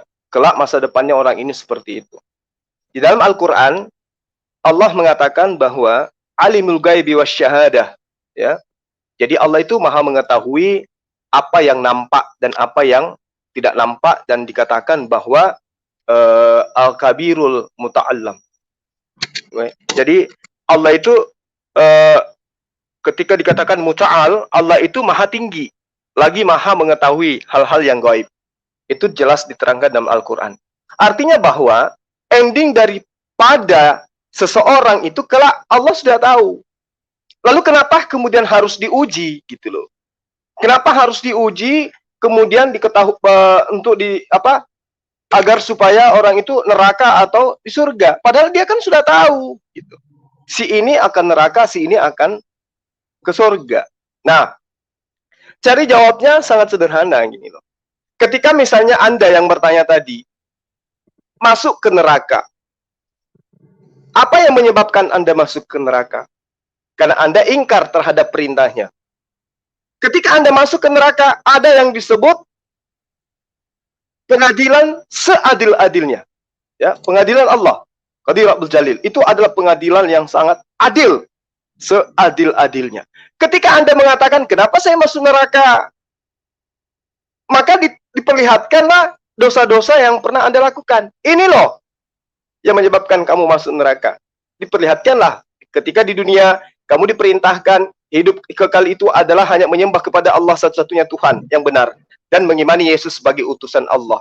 Ini loh di dalam Al-Quran Yesus mengatakan, sembahlah Allah, Tuhanku dan Tuhanmu. Ani ubudullah rabbi wa rabbakum. Tapi kamu tidak mendengarnya, maka kamu masuk ke neraka. Jadi orang masuk ke neraka itu Allah sudah tahu. Tugas kita kemudian adalah mengetahui bahwa kesalahan kita itu ternyata ini. Ketika kita masuk ke dalam jannah, kita tahu saya masuk ke jannah itu alasannya ada karena saya melakukan ini dan saya menghindari ini. Ketika Anda masuk ke neraka, Anda sudah tahu, oh saya masuk neraka karena saya ingkar terhadap perintah ini dan melaksanakan larangan ini. Jadi Allah sudah tahu. Teman-teman Kristen yang mati dalam kekafirannya, Allah sudah tahu. Jadi ketika Anda masuk ke neraka, Allah sudah mengatakan, loh, bukankah di dunia sudah dikatakan kepadamu? Bukankah ketika di dunia sudah ada yang menyampaikan padamu bahwa yang benar itu adalah menyembah Tuhannya Yesus dan tidak menduakannya dengan utusannya? Apa tidak pernah kamu dengar? Pernah kan? Nah, kamu ke neraka. Allah sudah tahu itu. Yang salah kemudian ketika Allah tidak memberikan ujian, Allah tidak mengutus nabi, Allah tidak pernah mengutus rasul, Allah tidak pernah memberikan kitab suci, lantas kemudian Allah sekonyong-konyong memasukkan hambanya ke dalam neraka. Itu yang salah. Tapi kalau sudah diperintahkan, ini loh yang benar. Siang malam kamu diperdengarkan asma Allah, firman Allah, tapi kamu tetap menolak dengan egomu. Kamu tetap menolak karena melihat oknum-oknum muslim itu jahat dan seterusnya, sampai kamu meninggalkan akal sehatmu bahwa kebenaran yang benar itu adalah seperti yang diajarkan oleh Al-Quran. Nah, upahnya adalah neraka. Allah sudah tahu. Nerakanya orang, surganya orang, Allah sudah tahu. Jadi alasannya kemudian kelak nanti ketika Anda masuk neraka, Allah perlihatkan, ini loh. Nah, bagaimana kalau misalnya ternyata saya masuk surga? Misalnya yang bertanya itu ternyata masuk surga. Jawabannya sama. Allah juga sudah tahu bahwa tadinya kamu itu kafir, kemudian setelah berdialog dengan Suma, kamu kemudian berpikir bahwa kebenaran itu ada di Islam. Sehingga kamu mu'alaf, sehingga akhirnya kamu sekarang ada di jannah. Allah sudah tahu. Jadi ending dari perjalanan seluruh makhluknya, seluruh manusia, Allah sudah tahu. Sekarang adalah jawaban dari perbuatan kita, itulah yang Allah ingin katakan. Saya masuk neraka, saya masuk surga. Apa jawabannya? Kan di dunia kamu tidak pernah menyembahku. Kan ketika di dunia kamu mencari jalanku. Kamu malah tidak menyembah jalanku. Tapi mengikuti semua jalan yang telah aku tunjukkan. Musa datang menunjukkan jalan, Daud datang menunjukkan jalan, Yesus datang menunjukkan jalan. Salahnya kamu menyembah jalan. Kamu tidak menyembah tujuan. Jadi kamu neraka. Tapi ketika sepanjang perjalanan itu kamu kemudian menjadi mu'alaf, menggunakan akal, maka jannah tempatnya. Sehingga Allah mengatakan, kan sudah kubilang, di usia sekian kamu akan mu'alaf. Nah ini tempatmu sekarang adalah surga. Nah sekarang kalau misalnya Allah bocorkan nih, 2021 Allah bocorkan, si A nanti di neraka, si B nanti di surga, si C nanti di neraka, dan seterusnya. Itu mustahil, sifat itu mustahil bagi Allah. Karena Allah itu adalah menyimpan segala sesuatu pengetahuannya, tidak sama pengetahuannya dengan makhluk. Makanya dia dikatakan dia maha mengetahui, bukan bukan hanya sekedar mengetahui. Ketika dikatakan alam ya'lamu annallaha ya'lamu sirrahum dan seterusnya, itu berarti tidakkah mereka tahu bahwasanya Allah mengetahui rahasia dan bisikan mereka. Nah, dan bahwasanya Allah maha mengetahui, amat mengetahui segala yang gaib. Jadi Allah itu amat mengetahui. Jadi ketika Anda mengatakan, apakah Allah itu maha mengetahui, sudah mengetahui nerakanya seseorang atau surganya orang? Sudah mengetahui, endingnya sudah tahu Allah itu. Ke neraka atau ke surga. Lantas kenapa saya tetap kafir? Lah, itu maunya loh. Itu maunya loh. Udah dikasih kabar tentang kebenaran. Udah disampaikan ayatnya seperti ini, kebenaran itu. Bahkan Yesus sudah menekankan, jika engkau ingin memperoleh hidup yang kekal, maka sembahlah Allah satu-satunya Allah, dan jadikan aku sebagai utusan Allah. Itu kuncinya. Tapi ngotot, ya endingnya neraka pasti. Saya kira begitu, mudah-mudahan bisa membantu. Sahabat saya dari Muslim, silakan ditambahkan. Makasih. Bobnya masih ada? Masih Mas. Iya, mungkin mau ditimpali dulu sebelum mungkin saya bisa tambahkan sedikit. Silakan Bob. Oke, tadi kan saya dengarnya dari Mas Zuma udah tahu, tapi istilahnya Allah itu mau mengasih alasan gitu loh. Kita tuh perlu alasan gitu. Kenapa kita harus perlu alasan? Tuhan nggak perlu alasan. Kalau dia mau masukin kita ke neraka atau ke surga, ya masukin saja. Maksud saya ngerti dia memang udah maha tahu. Tapi kenapa dia harus repot-repot menciptakan semua ini begitu? Apa dia istilahnya harus begitu terhadap manusia? Apa manusia itu perlu digituin? Kalau dia memang udah maha tahu sampai sekecil-kecilnya mana yang surga, mana yang neraka, ya udah langsung saja ke akhir gitu. Apa yang perlu Allah buktikan untuk semua ini gitu loh. Dunia ini dibangun, dijalankan sampai nanti akhirat gitu, sampai Oke. Ya seperti itulah. Ya terima kasih. Bang Bob begini, sepertinya kritisnya Bang Bob itu sama dengan kritisnya malaikat. Dulu ketika Allah ingin menciptakan lagi sebuah sosok selain malaikat, malaikat itu juga mempertanyakan yang sama. Kenapa harus diciptakan lagi manusia itu? Sementara mereka itu jasfikud dima. Mereka tuh suka menumpahkan darah, ya. Kita lihat peperangan di bumi ini tidak henti dari dulu sampai sekarang, ya kan? Malaikat mempertanyakan itu, kenapa tidak kami ini apa tidak cukup? Wa nahnu nusabbihu bihamdika wa nuqaddisu lak. Dalam surat Al-Baqarah itu diterangkan gitu. Sedang kami ini malaikat ini sentiasa menyembahmu, memujimu, ya. Tidak berubah-berubah, konstan, stabil. Apa jawaban daripada Allah pada malaikat pada waktu itu? Inni a'lamu ma la ta'lamun. Aku mengetahui apa yang kamu tidak ketahui. Ini jawaban yang sangat dahsyat sebenarnya. Bahwa saya mengerti Bob sebagai seorang yang kita katakan free thinker, ya, pemikirannya bebas, lepas gitu. Punya perasaan itu. Tapi coba renungkan sejenak gitu. Renungkan sejenak. Ketika misalnya kita itu kerap kali punya keterbatasan. Ya, bahkan untuk memikirkan hikmah dari apa yang menimpa kita saja kita tidak tahu, ya kan? Kita tidak tahu, misalnya biasanya nanti ke belakangan, oh ternyata saya begini ada hikmahnya, ya. Itu kan kita kadang tidak tahu seperti itu. Nah, kembali kepada pertanyaan, kenapa Allah mesti menciptakan manusia, menciptakan surga, menciptakan neraka? Kalau di dalam Al-Quran itu sudah dijelaskan alasannya. Pertama, penjelasan yang pertama bahwa manusia itu diberikan cipta, rasa, dan sifat yang membuat dia punya free will. Ya, Allah itu tidak zolim kepada hambanya. Itu sifat Allah yang tidak mungkin bisa hilang. Diberikan setiap manusia itu kesempatan untuk memilih jalan kebaikan.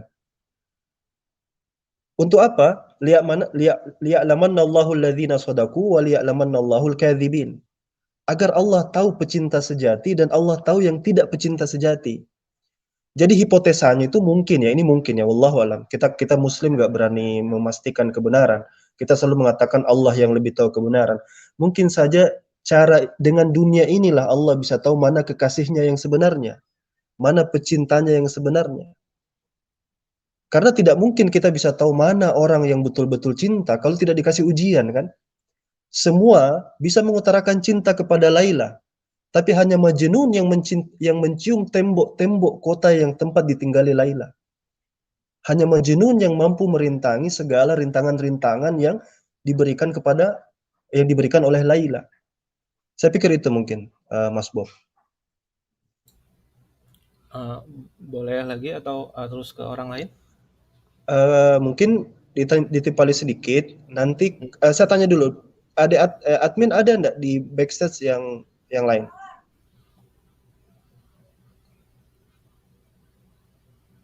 Adek, ada di backstage yang lain? Oke, lanjut aja dulu. Lanjut, silakan ditimpali, Bob. Oke, Mas Alwan ya, Mbak. Iya. Ya, berarti itu istilahnya cuman Allah lah ya yang tahu alasannya. Karena kan tadi Mas Alwan udah jelasin sesungguhnya ya. The true reason ya, absolutely just Allah ya. Ya, of course. Berarti mungkin di Islam ini kita sebagai atau Anda sebagai umat Muslim harus membuat mungkin ada pertanyaan-pertanyaan itu yang memang tidak bisa dijawab gitu. Itu kan tidak bisa dijawab ya, hanya Tuhan yang tahu. Kita kan seperti tadi Mas Alwan sampaikan hanya bisa dibilang asumsi lah. Istilahnya kita dikasih free will. Hipotesa karena ada dasarnya ya. Oke, iya, kita dikasih free will, tapi kita dibilang boleh memilih, boleh ini, tapi Allah semua udah tahu itu gitu. Istilahnya buat apa kita dikasih free will, tapi Allah udah tahu hasilnya. Ekspektasinya apa? Ekspektasinya apa? Ekspektasi dari, maksudnya gini, kalaupun Allah tahu, ekspektasi Anda apa dari Allah gitu? Maksudnya Allah turun tangan begitu? Bukan, saya bukan itu yang kembali ke awal. Saya cuma mempertanyakan kenapa sih gitu loh. Ya mungkin jawabannya itu ya cuma Tuhan yang tahu gitu.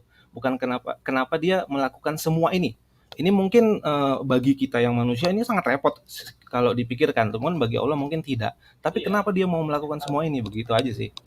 Mungkin jawabannya seperti yang Mas Alwan bilang itu wallahu alam gitu ya. Istilahnya cuma Tuhan aja. Enggak juga begitu kali. Oh, iya.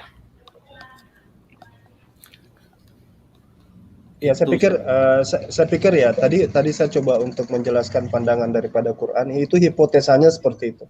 Tapi siap. masalah kebenaran itu bukan berarti kita jawabnya wallahu alam. Kalau saya jawab wallahu alam kan saya sudah katakan saya tidak tahu. Lalu saya katakan wallahu alam. Tidak kan? Saya jawab kan. Betul, hipotesa saya berdasarkan kajian literal yang ada di dalam Al-Quran. Saya jawab kok, ada jawabannya berarti kan. Cuman masalah benar apa tidak hipotesa saya itu kayak semacam kita diajarkan adab gitu, kayak etika gitu. Ya saya ini yang semampu saya gitu. Kira-kira seperti itu. Tadi kan Mas Alwan bilang memilih siapa yang pecinta sebenarnya gitu ya. Ya, dalam Al-Quran dikatakan fala ya'lamannallahu, agar Allah Subhanahu wa taala mengetahui, benar-benar mengetahui. Maksudnya bukan berarti Allah tidak tahu, bukan. Maksudnya agar Allah bisa membedakan itu. Itu kalau di terjemahan yang benar. Falya'lamanallahu alladzina shadaku. Shadaku itu dari kata sidik, benar. Artinya the true yang sebenarnya, walladzina kadzibin. Iya. Dan yang pendusta. Iya. Ya. Mungkin itu saja Mas. Terima kasih. Terima kasih Bang Bob. Ya. Mungkin mau ditambahkan, oke silakan diturunkan. Mungkin di yang non muslim ada lagi, diturunkan dulu, Dek. Adek Yusuf. Adek Yusuf. Oke, diturunkan dulu. Oke, tadi Bang Handi mau menambahkan sesuatu. Silakan. Iya Ustaz Alwan. Ya, mohon maaf bukan menggurui gitu. Orang seperti ini kan harus dikasih jawaban yang to the point kan. Manusia itu kan diciptakan dengan free will gitu ya. Berbeda dengan binatang. Nah, manusia diciptakan kan itu ada petunjuk. Petunjuknya di mana situ ada di Al-Qur'an sama hadis yang menjelaskan secara tuntas. Nah, kalau mengikuti itu menyembah satu-satunya Allah yang benar, nah Allah mau tahu ini orang insya Allah surga tempatnya. Nah sekarang Kristen menyembah kepada Tuhannya Yesus. Ya Allah mau tahu bahwa ini orang nih 1000% udah di neraka tempatnya. Jadi ini bukan angan-angan, bukan tidak transparan, jelas banget petunjuknya di situ gitu. Dan tercatat dan tidak akan terhapus kecuali yang manusia free will tadi ini bertobat kembali ke jalan yang benar, mengucapkan syahadat dalam sisa-sisa hidupnya, apalagi nanti menjelang sakaratul maut. Jadi transparan sekali tuh Islam begitu. Itu kalau menurut saya Pak Ustadz. Mohon maaf nih. Iya. Lanjut. Masya Allah. Terima kasih. Bang Zuma, saya tanya dulu yang masih ada di backstage yang non Muslim, de admin dinaikkan dulu. Terus yang kalau di sini kan nggak kelihatan ya karena pakai HP. Yang di sini nggak kelihatan namanya sih. Yang mana yang Muslim, Dek? Yang non Muslim maksudnya. Adinda bisa nggak saya ini? Oh iya, silakan Kanda, silakan. Menambahkan yang tadi untuk mempertanggungjawabkan argumen yang saya bangun tadi. Ya. Iya. Jadi di dalam Al-Quran, khususnya dalam surah Al-Baqarah itu Allah sudah menerangkan ya dalam surah Al-Baqarah bahwa sesungguhnya Allah akan menguji dan benar-benar akan menguji manusia, kan gitu. Al-Baqarah ayat 157 ya, 155 sampai 157. Jadi Allah di situ sudah menerangkan dirinya akan menguji manusia. Ya, akan menguji manusia agar supaya manusia ini bisa memahami ya seperti apa kelak dirinya ketika tidak melaksanakan ujian itu dengan baik. Makanya di dalam Al-Qur'an dikatakan walanabluwannakum hatta na'lamul mujahidina minkum was-sabirina wa nabluwan akhbarakum. Jadi sungguh Allah itu benar-benar akan menguji manusia sehingga apa yang kemudian diprotes malaikat ketika Allah hendak menciptakan manusia, sehingga Allah mengatakan, kami benar-benar akan menguji kamu, sehingga kami mengetahui orang-orang yang benar berjihad dan bersabar di antara kamu. Dan akan kami uji perihal kamu. Nah, kami di sini merujuk kepada para malaikat. Ya, makhluk yang bersama dengan Allah yang memprotes. Bahwa Allah akan memberitahukan kepada para malaikat, bahwa inilah makhluk yang diselamatkan, ini yang tidak. Makanya dalam surah Al-Baqarah itu jelas diterangkan seperti itu. Ya. Bagaimana kemudian Allah mengatakan walanabluwannakum, kami sungguh akan memberikan cobaan kepada kamu. Ya. Bisyai'in, dengan sedikit. Ya, dengan sedikit apa? Minal khauf, ketakutan, walju, kelaparan, wa naqsim minal amwat, dan seterusnya, kekurangan harta, ya, kematian, dan seterusnya. Jadi manusia itu akan diuji dengan hal-hal seperti itu. Lalu kemudian Allah mengatakan, dan berikanlah berita gembira kepada mereka yang lolos ujian. Innallaha wa inna ilaihi raji'un. Sesungguhnya, apa kata Allah? Sesungguhnya kami adalah orang yang, kalau mereka mengucapkan inna lillahi wa inna ilaihi raji'un. Sesungguhnya kami milik Allah dan kepadanya kami kembali. Nah, makanya dikatakan di ayat itu, katakan kepada mereka berita gembira, orang-orang yang mendapatkan rahmat, orang-orang yang mendapatkan berkat, orang-orang yang lolos dari ujian akan mendapatkan upah ini dan upah itu. Jadi saya katakan di awal, kenapa Allah menguji? Supaya manusia itu tahu tempat kembalinya di mana nantinya. Apa dasarnya Allah memasukkan mereka ke surga? Apa dasarnya Allah memasukkan mereka ke neraka? Makanya dikatakan, dan pasti kami akan menguji kamu dengan sedikit ketakutan, kelaparan, kekurangan harta, jiwa, buah-buahan, dan seterusnya. Lalu kata Allah, sampaikan kabar gembira kepada orang-orang yang sabar, orang lolos ujian, orang-orang yang apabila ditimpa musibah, mereka berkata, innalillahi wa inna ilaihi raji'un. Ya, bahwa segala sesuatunya itu disandarkan kembali kepada Allah. Jadi ujian itu banyak tujuannya, mengetahui kualitas iman, mengetahui nanti apa alasan Allah kemudian memasukkan orang tersebut ke jannah ataupun ke dalam surga. Karena mereka lulus ujian atau tidak lulus ujian. Itu dari saya. Terima kasih. Selamat siang, semoga diberkati semua. Halo. Adinda Alwan, saya pamit sejenak, mungkin 10 menit. Siang bang. Di sini ada teman-teman kita dari Muslim. Silakan abang bertanya. Saya izin 5 sampai 10 menit. Makasih. Terima kasih. Silakan bang, bertanya bang, monggo bang. Nah, aku mau nanya nih, kenapa kentut itu membatalkan wudhu? Oke. Sudah ya? Iya. Itu aja pertanyaannya? Iya, Ada. terima kasih. Ya, jadi Bapak yang dimuliakan Allah Subhanahu wa taala, Islam itu sangat menjunjung tinggi yang namanya kebersihan ya. An-nadhafatu bid'un, atau bisa dikatakan juga sib'un, atau bagian dari atau part of ya, bagian daripada iman. Dalam buku-buku fikih, dalam buku-buku yang menyangkut soal ibadah, itu kita selalu diawali dengan bab namanya bab toharoh, bab membersihkan diri. Karena itu jadi syarat utama untuk melakukan ibadah. Makanya dalam berpakaian itu nggak boleh ada najis dalam badan kita, tuh nggak boleh.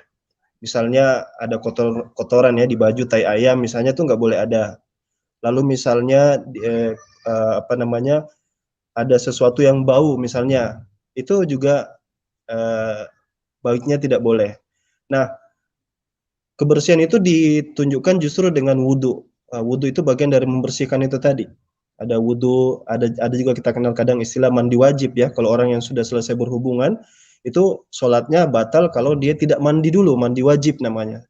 Makanya urgensi daripada toharo ini dipentingkan. Ketika orang kentut, ya, itu dia mengeluarkan zat-zat yang sebenarnya itu juga kotoran. Ya, meskipun tidak kelihatan, tapi itu kayak serupa gas gitu. Nah, itu di dalam Islam, dalam konteks ibadah, kita anggap juga itu kotoran, sehingga itu juga masuk dalam kategori membatalkan ibadah. Jadi biasa kalau orang kentut, disuruh lagi untuk wudhu kembali, lalu sholat kembali. Begitu, Pak. Oh, ya, makasih jawabannya. Tapi aku mau nanya, yang mencium itu kan berarti kena baunya ya? Kena kotorannya ya, bau bisa mencium ya? Atau gimana ya? Nah, terus yang mencium itu batal apa enggak? Terus satu lagi, saya lanjut aja 21 pertanyaan lagi. Terus kalau waktu wudhu kan yang dicuci kan tangan, hidung, kepala, kaki ya, nggak salah telinga ya, muka segala macam itu ya. Tapi nggak menyentuh apa yang kau kentut kan kita semua tahu. Itu kan keluar dari dubur ya. Dari dubur ya. Kenapa nggak dicuci duburnya juga? Soalnya itu kan yang keluar kotor, Pak. Iya, jadi begini, kalau misalnya Bapak tanya tentang kentutnya sendiri, ya, kotoran kentut itu kan bukan kotoran seperti tai, Pak ya. Bapak juga pasti tahu kan, pernah kentut juga kan ya. Jadi dia tidak kayak tai. Kalau tai itu wajib itu dibersihkan dengan cara dicebok ya. Itu wajib, itu dalam Islam, bahkan tata cara buang air besar itu semua diajarkan. Sehingga ketika misalnya ada orang kentut, itu tidak ada kewajiban. Sebenarnya ketika dia meninggalkan sholat itu, meninggalkan jemaah ya, misalnya dia kentut nih, batal kan sholat, dia pisah dari jemaah itu kan, paling tidak baunya itu tidak kemana-mana. Itu hikmahnya di situ. Bukan berarti harus dicuci area pantatnya. Saya belum pernah ada manusia kentut lalu dia pergi cuci pantatnya, itu saya belum pernah ketemu, Pak. Belum pernah saya. Serius. Kalau Bapak mungkin pernah ketemu, saya Bu Guru. Gara-gara kentut itulah membatalkan kan, masih kotor kan, itu kan harus dibersihin dulu, minimal ya harus cuci lah. Itu kan itu kan minimalnya. Ini masalah buat saya, kenapa yang dicuci lain, yang ini yang malah nggak kesentuh gitu loh. Gini, coba diperhatikan. Lihat hikmah daripada wudhu ya. Kenapa harus meninggalkan jemaah misalnya kalau sholatnya berjamaah? Salah satunya itu kan tadi itu, dia tidak dalam rangka untuk menghilangkan najisnya itu, tapi dalam rangka untuk menghindar daripada jamaah. Makanya dia batal kan? Sholatnya batal, dia pergi lagi wudhu. Ketika dia pergi, kentutnya masih ada enggak, Pak, di situ? Masih Ketika ada, dia Pak. pergi. Masih ada, Pak. Jadi Masih jadi ada, Pak. Kan dikeluarin, Pak. Itu kan dikeluarin, Pak. iya. Jadi gini, Kan jadi berarti gini. masih ada dong. Ya, walaupun kita Iya, pergi. Umpamanya saya kentut di satu ruangan ini. Saya pergi. iya, Kentut saya masih iya, tinggal. Nggak ikut sama iya, saya. Dia nggak ikut iya, sama di belakang saya, Pak. iya. Saya tidak tahu kentutnya Bapak bertahan berapa lama. Tapi kalau Ya, saya kalau tahu, umpama set- ditutup cukup lama, setahu Pak. saya, setahu setahu saya begini, Pak. Setahu saya begini, Waktu saya kentut indahnya, di lift, Pak, banyak orang kan, iya, banyak orang yang ini sampai tutup hidung sampai Orang yang ketawa, keluar-keluar. iya, Pak. iya, iya. Saya mau tanya, Pak, kalau Bapak kentut di gereja, Bapak pergi dari keluar gereja nggak? Berusaha sebelum dikeluarin, saya keluar dulu, Pak. Oke, oke, oke. Misalnya keceplosan ini. Tahan dulu, Misalnya, kalau terkentut di misalnya, dalam ya pasti orang ngeliat kita malu lah ya. Tapi pura-pura iya, nggak tahu lah ya, iya, biasa lah iya, ya. Tanya iya, tuh iya, sama si iya. Jadi, Christopher. iya, jadi kentut diam-diam tapi mematikan ya. Iya, Jadi mematikan lah, kalau, biasa, bohong-bohong. iya, ya, oke, oke, Udah oke, dia oke. Kita dibahas kembali, ini Pak ya. enggak edukatif ini. Ya, kita fokus ya, kita fokus. Jadi ketika kita bicara tentang kebersihan, toharoh, itu bagian daripada apa yang diajarkan Islam, ya. Menutup aurat, bagaimana membuat saf yang rapi, itu semua bagaimana masuk dalam tata cara ibadah di dalam Islam. Sehingga hatta ya, bahkan dalam rangka untuk menjaga kebersihan itu, orang yang kentut itu dianggap batal sholatnya. Dan itu yang sering terjadi. Itu bahkan diatur itu. Coba bayangkan kalau nggak diatur kayak gitu itu sampai ke situnya. Orang seperti Bapak bilang tadi, wah diam-diam aja. Saya kalau lagi ini ya saya diam-diam saja. Terserah nanti yang lain berkerut alisnya ya biarkan saja. Kalau di dalam ya berkerut dahinya. Kalau dalam Islam itu betul-betul ditinggalkan. Pak. Jadi kalau misalnya Bapak tadi beranalogi, kenapa bukan pantatnya yang dibersihkan itu tadi? Karena bukan itu esensinya. Esensinya Tapi itu kan yang adalah membatalkan, agar Pak. iya, tapi itu Itu bukan yang esensinya. membatalkan. Nah, itu Iya, yang tapi itu bukan membatalkan dia. esensinya. Tapi harus Seperti itulah yang dicuci dulu, Pak. iya, iya, tapi itulah yang saya tanyakan ke Bapak tadi. Apakah Bapak pernah dapat orang kentut dia cuci pantatnya? Itu bukan masalahnya, Pak. Kita masalahnya Ya kan itu makanya kalau Bapak Pak. bilang bukan itu Itu kan yang masalahnya, saya juga membatalkannya, Pak. katakan iya, makanya saya bilang kalau itu bukan masalahnya, membatalkannya. maka itu Bukan, Pak. gini, Pak. Bapak kan bilang, dulu, Pak. iya, Bapak kan bilang kentutnya itu yang membatalkan kan? Iya. Sekarang Betul. saya tanya, bagaimana cara membersihkan kentut, Pak? Minimal kalau namanya kentut itu kan ada mikroba atau sejenis apa yang keluar pasti masih menempel di situ, Pak. Iya, itulah bagaimana memang cara masalahnya, Pak. membersihkannya, Tapi yang Pak? Bagaimana membatalkan cara? itu kan kentutnya, Pak. Bukan Iya, kentutnya, makanya Pak. saya tanya. Itu yang Makanya saya tempat tanya. keluarnya, Pak. Makanya saya tanya ke Bapak, bagaimana cara membersihkan kentut, Pak? Ya minimal harus cuci lah, Pak. Biarpun masih kan namanya juga najis kan. Pernah Bapak dapat orang yang kentut lalu cuci kentut? Dia nggak cuci kentutnya, cuci tempat keluarnya, Pak. Itu membatalkannya, Pak.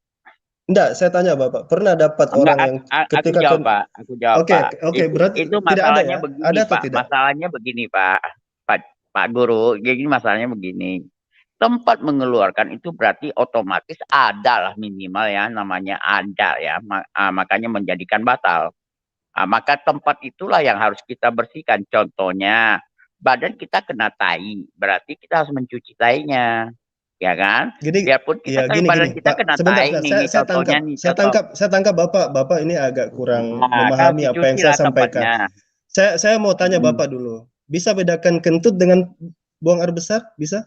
Atau mencret misalnya keluar sedikit? Itu Bapak, kita kan jadi nih loh. Kita sekarang begini. Kenapa kentut itu bau? Pasti itu karena ada mikroba ataupun yang segalanya yang keluar kan. Minimal yang tempat keluarnya itu pasti ada yang lain sedikit kan. Iya, gini. Oke. Saya kira cukup saja ya. Jadi kalau misalnya ada tai yang keluar ya, kalau ada tai yang keluar itu sudah namanya buang air besar, Pak. Itu wajib harus dicuci itu. Cara di dalam Islam tata caranya, kalau sudah misalnya ada orang ini rasa dia kentut, tapi dia merasa ada sedikit keluar mungkin dia kan bisa rasa ya mungkin ya. Aku nggak bilang berasa sedikit keluar, Pak. Aku Sebentar nggak Pak, bilang jangan dulu sedikit keluar. jangan dulu Ya, aku dipotong, nggak jangan bilang dipotong. sedikit keluar, Pak. Iya, Aku, nggak, iya sebentar, saya terangkan dulu. Jadi kalau misalnya tadi bicara mikroba lah, bicara apalah, saya nggak tahu mikroba apa yang terbang ya. Ini Bapak kayak berhalu-berhalu gitu. Kalau saya pikir Pak, begini, Bapak paling boleh tidak, lihat ini, Pak. Pak, paling tunggu, Pak. tidak begini, Dengerin dulu Pak, Pak, dijelaskan Pak, Pak. sebentar Bapak Pak. boleh cek Google kenapa kentut itu bau, Pak. Nggak, gini Pak, gini coba dengarkan Pak. Coba, kalau misalnya kita bicara tadi kan yang Bapak ingin coba tampilkan, kenapa kalau kita wudhu, lalu kita kentut, kenapa kita tidak cuci bagian itunya? Saya katakan, sejak kapan ada orang kentut cuci bagian itunya? Karena itu bukan esensial. Bukan gitu penanganannya. Orang yang misalkan kentut lalu kemudian harus itu kalau dalam kasus misalnya buang air besar, mencret, ya mungkin seperti itu. Aturan syariatnya seperti itu. Tapi kalau misalnya dia kentut, saya belum pernah ketemu. Paling tidak ya Pak ya. Misalnya Bapak ingin kritisi kenapa tidak itu dibersihkan, paling tidak at least Islam itu sudah membatalkan itu. Jadi orang yang batal wudunya maka dia akan meninggalkan tempat itu sehingga tidak tahu. Ada aturan toharoh di situ, ada aturan kebersihan yang dibangun di situ. Nah, sekarang ketika misalnya kita bandingkan di beberapa tempat ibadah yang lain, itu mau kentut mau tidak itu nggak diurus. Anda kentut mau setajam apapun itu nggak diurus. Bahkan buang air besar pun mungkin nggak diurus. Nah, saya pikir justru itu sebenarnya lebih kepada pengajaran Islam tentang pentingnya toharoh. Nah, esensialnya di situ, itu yang saya maksud esensial itu. Yang Bapak harus lebih pahami lagi. Udah Pak, Iya, Pak. udah dijawab Pak, Saya udah paham. Pak. Kalau soal itu udah dijawab Pak. Begini, Pak. Ini yang belum menjawab saya. Udah dijawab itu udah. Ini yang belum jawab saya. Masalahnya yang membatalkan itu kan kentut. Nah, yang dikeluarkan di patannya. Nah, yang dicuci kan di tangannya dengan di mukanya, beda tempat. Tuh ya nggak Pak? Nah, itu jangan yang dikaitkan dengan wudhu. Coba Bang ya, Handi, coba Bang Handi. Saya ini nggak ada jawabannya aja. Bisa saya jelaskan? Ya, Masya Allah, ini dari debat kentut ya Pak ya. Masya Allah. boleh. Silakan. Boleh saya? Kandaku, silakan. Ya, silakan. Jadi nggak apa-apa jatuh serius. baik. Itulah indahnya Islam ya, segala sesuatunya diatur di dalamnya. Karena itulah kemudian nabi-nabi sebelumnya mengajarkan, masih banyak yang ingin aku ajarkan kepadamu, tapi kamu belum mampu untuk menanggungnya. Sampai kepada seorang penolong lain itu datang mengurusi tentang kentut. Itu luar biasanya Islam. Nah, di dalam Al-Quran diterangkan, Innallaha yuhibbut tawwabina wa yuhibbul mutatahhirin. Allah itu cinta kepada orang yang sering mensucikan diri. Nah, sekarang ketika ada segolongan umat yang tidak mengerti apa itu najis, apa itu tahara, kemudian mencoba untuk bertanya tentang kentut kaitannya dengan wudhu, ya itu wajar. Karena memang mereka tidak diajarkan tentang hadas kecil, hadas besar, tahara, najis, dan seterusnya. Ini pertanyaan sepele, tapi memang harus dijelaskan. Ketika ada pertanyaan, kenapa wudhu batal ketika kentut? Kemudian yang dibersihkan bukan pantatnya. Jawabannya sederhana. Karena yang disucikan kemudian itu bukan pantat, bukan lubangnya kentut, tetapi wudhu. Bagaimana cara wudhu itu kembali menjadi bersih, orang itu kembali dalam keadaan wudhu, suci, ya berwudhu. Itu kaidah, itu syariat. Yang membatalkan wudhu adalah kentut. Ketika kentut, bagaimana cara untuk mensucikan diri? Wudhu. Ketika kita junub, bagaimana cara mensucikan diri? Mandi wajib. Sama ketika ada pertanyaan seperti itu. Kenapa Allah mengharamkan babi? Coba. Bagaimana cara tolong, tenang dulu. Tenang. Sabar. Sabar, Pak. Sabar. Tunggu. Aku nanya begini. Kenapa kentut itu bisa membatalkan karena najis? Itu kaidah, Pak. Najis, yang itu kaidah. Gitu loh, Pak. Kenapa nggak sekalian dicuci sekalian? Oh, nggak bisa. Itu maunya Anda. Ini kaidahnya jelas. Yang dikatakan kentut atau buang angin itu membatalkan wudhu. Untuk kembali suci, maka orang tersebut harus wudhu kembali. Lain cerita, kalau yang keluar itu adalah zatnya. Kasarnya yang keluar, maka harus cebok. Kalau kentut syariatnya wudhu. Karena yang dibatalkan itu adalah wudhu. Yang membatalkannya adalah angin. Kalau yang keluar kasarnya, kudu wajib mandi atau cebok. Ini kan cuman gasnya kan. Nah, kalau gasnya yang keluar, maka harus kembali dengan wudu. Wudu itu apa? Diawali dengan salam, niat, kemudian cuci tangan. Lakukan hal tersebut. Yang membatalkan cuci tangannya, basuh wajahnya, basuh kepalanya, basuh kakinya adalah kentut. Apa yang batal? Cuci tangannya, basuh wajahnya, maka harus mengulang cuci tangan, basuh muka, dan kakinya. Wudu ngerti kan Pak? Wudu itu adalah dimulai dengan niat. Membasah tangan, muka, kemudian berkumur, kemudian rambut dia, kemudian kaki, dan seterusnya. Itu wudu. Bagaimana caranya untuk kembali wudu? Lakukan hal yang sama. Karena batal tadi. Lain cerita, kalau bercerita tentang orang yang buang hadas besar, orang yang najis, dalam arti kata, ampasnya yang keluar, ya harus cebok. Itu wajib itu. Tapi kalau cuma gasnya, berarti yang dibatalkan adalah pembasuhan badan, tangan, muka, kaki, itu yang batal. Nah, supaya sah kembali, harus wudhu lagi. Bukan pergi cebok. Gitu loh. Sebenarnya begini Kanda, esensial. Sebentar Pak. Gini, nanti habis ini saya kasih Bapak. Habis ini saya kasih Bapak. Gini, esensial ya, yang saya maksud. Sebentar Pak, saya jelaskan. Jadi esensialnya begini. Tadi saya mau jelaskan, tapi Bapak sepertinya untuk membedakan antara dengan kentut aja nggak bisa. Oke, saya jelaskan esensinya. Enggak Pak, saya ngerti Pak. Oke. Saya jelaskan ya. Jadi gini Pak. Ketika kita bicara dalam konteks ibadah, Islam itu sangat mengedepankan toharoh, kebersihan. Misalnya nih, Anda sholat, tempat Anda sholat itu misalnya di depan Anda mau sholat itu ada tai anjing, itu nggak bisa Anda sholat di situ. Itu tidak bisa, itu namanya toharoh, kesucian. Sama halnya dengan kita beribadah kepada Allah. Allah katakan dalam kategori ihsan itu adalah anta'budullah ka'annaka tarahu. Kamu beribadah kepada Allah seolah-olah itu Allah hadir di situ. Seolah-olah. Jadi dalam rangka kita menjaga makna, menjaga kebersihan, menjaga kesucian dan kesakralan daripada ibadah itu, apapun yang kira-kira itu buruk, ya, termasuk bahkan kentut, itu kita harus tinggalkan, batal itu sholat. Kita ulang, ya. Jadi jangan selalu dipahami bahwasanya itu seperti sifatnya harus najis-najis yang dibersihkan. Ada esensi yang lebih tinggi dari itu. Itu sebenarnya sudah masuk juga. Ketika meninggalkan tempat itu kan otomatis tempat itu sudah tidak mungkin bau. Saya nggak tahu kalau kentut Bapak tahan lama, tapi kalau setahu saya kentut itu berapa lama hilang. Kita ambil wudhu, balik lagi sudah nggak ada baunya.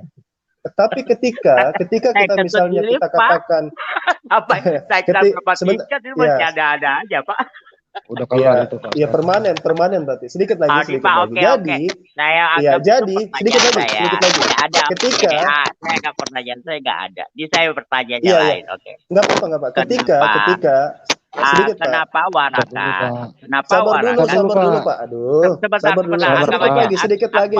Pertanyaan yang satu itu coba, tidak ada. Sabar Pak, coba di-mute. Pertanyaan yang baru Pak. Sebentar dulu Pak. Pertanyaan yang baru Pak. Sebentar ya Pak ya. Sedikit dulu. Saya nggak ini ya. Oke. Di-mute dulu itu. Pak, sabar dulu. Di-mute dulu. Sabar. Nggak sabar. Jadi ketika kita bicara tentang esensi, apa esensinya itu tadi? Jadi selain masalah kebersihan zahir, kebersihan batiniyah, batin kita ini, bagaimana bisa kita merasa nyaman ya? Kita berhadapan dengan Allah yang Maha Tinggi, Maha Suci, Maha Jalalah, lalu sementara kita masih dalam keadaan kentut misalnya.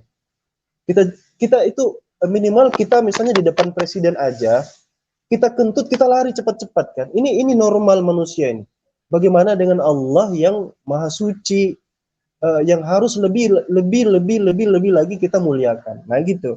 Jadi esensinya itu sebenarnya, itulah keindahan daripada Islam mengatur sampai ke kentut-kentut yang mungkin Bapak anggap itu sebagai lelucon. Ya, oke, saya pikir itu saja. Silakan teman-teman. Apakah mau dikasih lagi? Iya. 1 menit. Bang Andi, silakan. Iya, silakan Abang. Ya, jadi gini aja. Apapun yang membatalkan wudhu, ya kita harus wudhu kembali. Itu saja. Terus kedua, himbauan saya kepada teman-teman Kristen, ya, jangan menyembah kepada manusia yang pernah kentut. Itu aja, makasih. Baik. Aduh, sakit perut. Saya tambahkan sedikit ya. Saya tambahkan bahwa seluruh nabi itu sudah mengajarkan tentang wudhu. mengajarkan tentang bersuci, ya. Hanya Kristen ini memang tidak ada kaidah-kaidah seperti itu dia. Masuk ke dalam rumah ibadah saja mereka tidak pernah, bahkan seumur hidup orang Kristen itu tidak pernah mandi junub soalnya. Di dalam Keluaran ya, Perjanjian Lama, Keluaran 40 ayat 31 sampai ayat 32, kemudian Keluaran 33 ayat 7, kemudian Keluaran 5 ayat Keluaran 3 ayat 5, kemudian Mazmur 5 ayat 8, itu adalah kaidah-kaidah syariat yang diajarkan oleh para nabi. Bagaimana mereka bersuci, bagaimana mereka berwudu, bagaimana mereka mencuci tangan dan kaki sebelum masuk ke rumah ibadah, bagaimana mereka bersujud dan seterusnya. Kalau teman Kristen memang tidak memahami yang kayak begini. Sampai kepada menghadap kemanapun itu diajarkan di dalam kitabnya para nabi. Nah, kemudian kaitannya dengan kentut tadi. Yang dibatalkan itu adalah pembasuhan terhadap tangan, terhadap wajah, terhadap kaki. Itu yang dibatalin. Nah, dibatalin oleh siapa? Oleh kentut. Bagaimana caranya kembali suci? Dengan cara wudhu. Karena itu yang dibatalkan. Yang dibatalkan itu adalah wudhunya. Jadi harus berwudhu lagi. Kalau yang batal adalah sholatnya, maka yang harus diulangi adalah sholatnya. Kalau yang batal adalah puasanya, maka yang harus disucikan, harus dilakukan ulang itu adalah puasanya. Kaitannya dengan hal kentut. Itu berkaitan dengan wudhu yang dibatalkan kemudian oleh adanya angin yang keluar. Bukan berarti ketika orang itu kentut, kemudian cebok, habis itu berdiri sholat. Tidak. Inilah yang dikatakan syariat. Ini yang dikatakan syariat. Ya, ini yang dikatakan syariat. Syaratnya. Aku nanya itu lagi. Aku nanya yang lain. Oke, aku mau nanya itu lagi. Itu syaratnya, Pak. Jadi yang dibatalkan itu adalah wudhu. Berarti ya. Jadi kalau misalnya gini, Pak, saya kasih logika. Yang membatalkan kemudian pernikahan suami istri di dalam Kristen itu adalah matinya kemudian istri atau suami. Bagaimana caranya supaya bisa kemudian kembali suami istri? Apakah dia harus dibangkitkan? Tidak. Caranya supaya agar orang ini menikah kembali. Jadi bukan penyebabnya karena ini adalah merupakan hal syariat. Seperti itu. Bagaimana kemudian seorang itu bisa dikatakan kembali suci? Dia harus wudhu kembali. Bukan dia pergi cebok. Kalau lain cerita, kalau dia orang itu buang hajat besar. Itu pasti, Pak. Tapi ini Anda tertawakan. Tetapi di dalam agama Anda tidak ada syariat kayak begini. Anda tidak betul, ya, Pak. itu kenapa bisa? Nih saya bertanya lagi nih. Saya bertanya lagi. Yang penting, Pak, ada jangan dalilnya sembah manusia yang pernah Ada kentut, Pak. dalilnya enggak cara berwudu itu di dalam Al-Qur'an, Pak?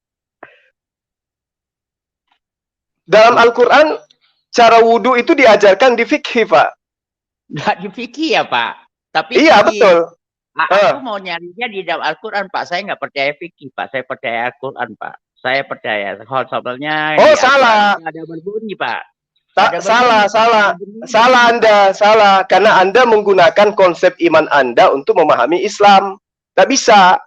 Oh enggak, Pak. Sekarang nggak bisa, Pak. Kalau kami umat Islam itu punya hukum. Sebentar, Pak. Tenang, Pak. Ya. Tenang, Pak. Ya. Saya orangnya sabar. Saya cuma bertanya begini. Sekarang Al-Quran adalah yang pertama. Kedua hadis. Hadis pun dibikin setelah 200 tahun setelah Muhammad, dan Muhammad kata siapa? Kata siapa, Pak? Kata siapa? Tunggu, Pak. Oke. Kita anggaplah kata siapa? Muhammad kata siapa hadits itu nanti muncul? Maaf, Pak. Sebelumnya kalau misalnya Abah sedang halo, kata siapa? Sebentar, jangan asal begini. Ntar malah saya kabur, Pak. Saya nggak suka yang begini, Pak. Saya satu-satu aja. Saya iya, gini, Pak. Biarkan dulu Zulkifli Mabas menjelaskan, kemudian lanjutkan. Oke. Biar. Saya bacakan dalilnya ya. Saya nggak suka yang begini-gini. Saya nggak suka. Saya bacakan dalilnya ya di dalam Al-Quran tentang wudhu. Dengarkan baik-baik. A'udzubillahi minasyaitonirrajim. Bismillahirrahmanirrahim. Ya ayyuhalladzina amanu idza kuntum ilas shalah faghsilu wujuhakum wa aydiyakum ilal marafiq wamsahu biru'usikum wa arjulakum ilal ka'bain wa in kuntum junuban fattahharu. Wa in kuntum marda aw ala safarin aw jaa ahadum minkum minal ghaid aw lamastumun nisa jidu ma'a patayammamu sa'idan tayyibah. Bahasa Indonesia aja Pak, saya nggak ngerti Pak. Anda minta dalil Al-Quran atau apa? Nggak apa dalil Al-Qurannya, tapi dengan catatan bahasa Indonesianya aja. Oh, kalau bahasa Indonesianya itu bukan dalil Al-Quran, Pak. Kalau bahasa Indonesia itu bukan dalil Al-Quran. Mungkin yang Anda maksud pengertian manusia terhadap Al-Quran. Ya, jadi dalil berapa gitu loh. Jadi dalil tentang wudhu itu diterangkan di dalam surah Al-Maidah ayat 6. Al-Maidah ayat 6, tunggu aku cek ya Pak ya. Sebentar. Cek terjemahan, silakan. Cek terjemahan lah Pak. Kalau percuma saya cek Arabnya, saya nggak ngerti Pak. Iya, makanya. Ya, jadi tugas Anda memang bertanya. Nggak saya. Wow, banyak banget. Silakan. Loh, tahap naik banyak. Silakan. Yang jelas Pak. Berapa Pak? Sambil nyari Pak. Al-Quran berapa Pak? Al-Maidah. Al-Maidah ayat 6. Al-Maidah. Sebut saja susah Pak. Aja di sini, Pak. Apa? Tampilkan aja dia di sini gitu. Bisa baca Bapak ini? Oh nggak usah bahasa Indonesia aja. Iya Pak, silakan dibaca aja, sudah di share screen. Berarti bukan Al-Qurannya ya, terjemahannya ya. Tunggu ya, aku jelas, aku buka dulu, kecil banget nggak kelihatan. Astagfirullah ini Bapak.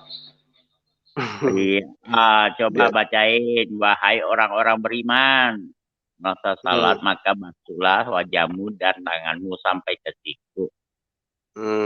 Dan terus kedua kakimu sampai kedua.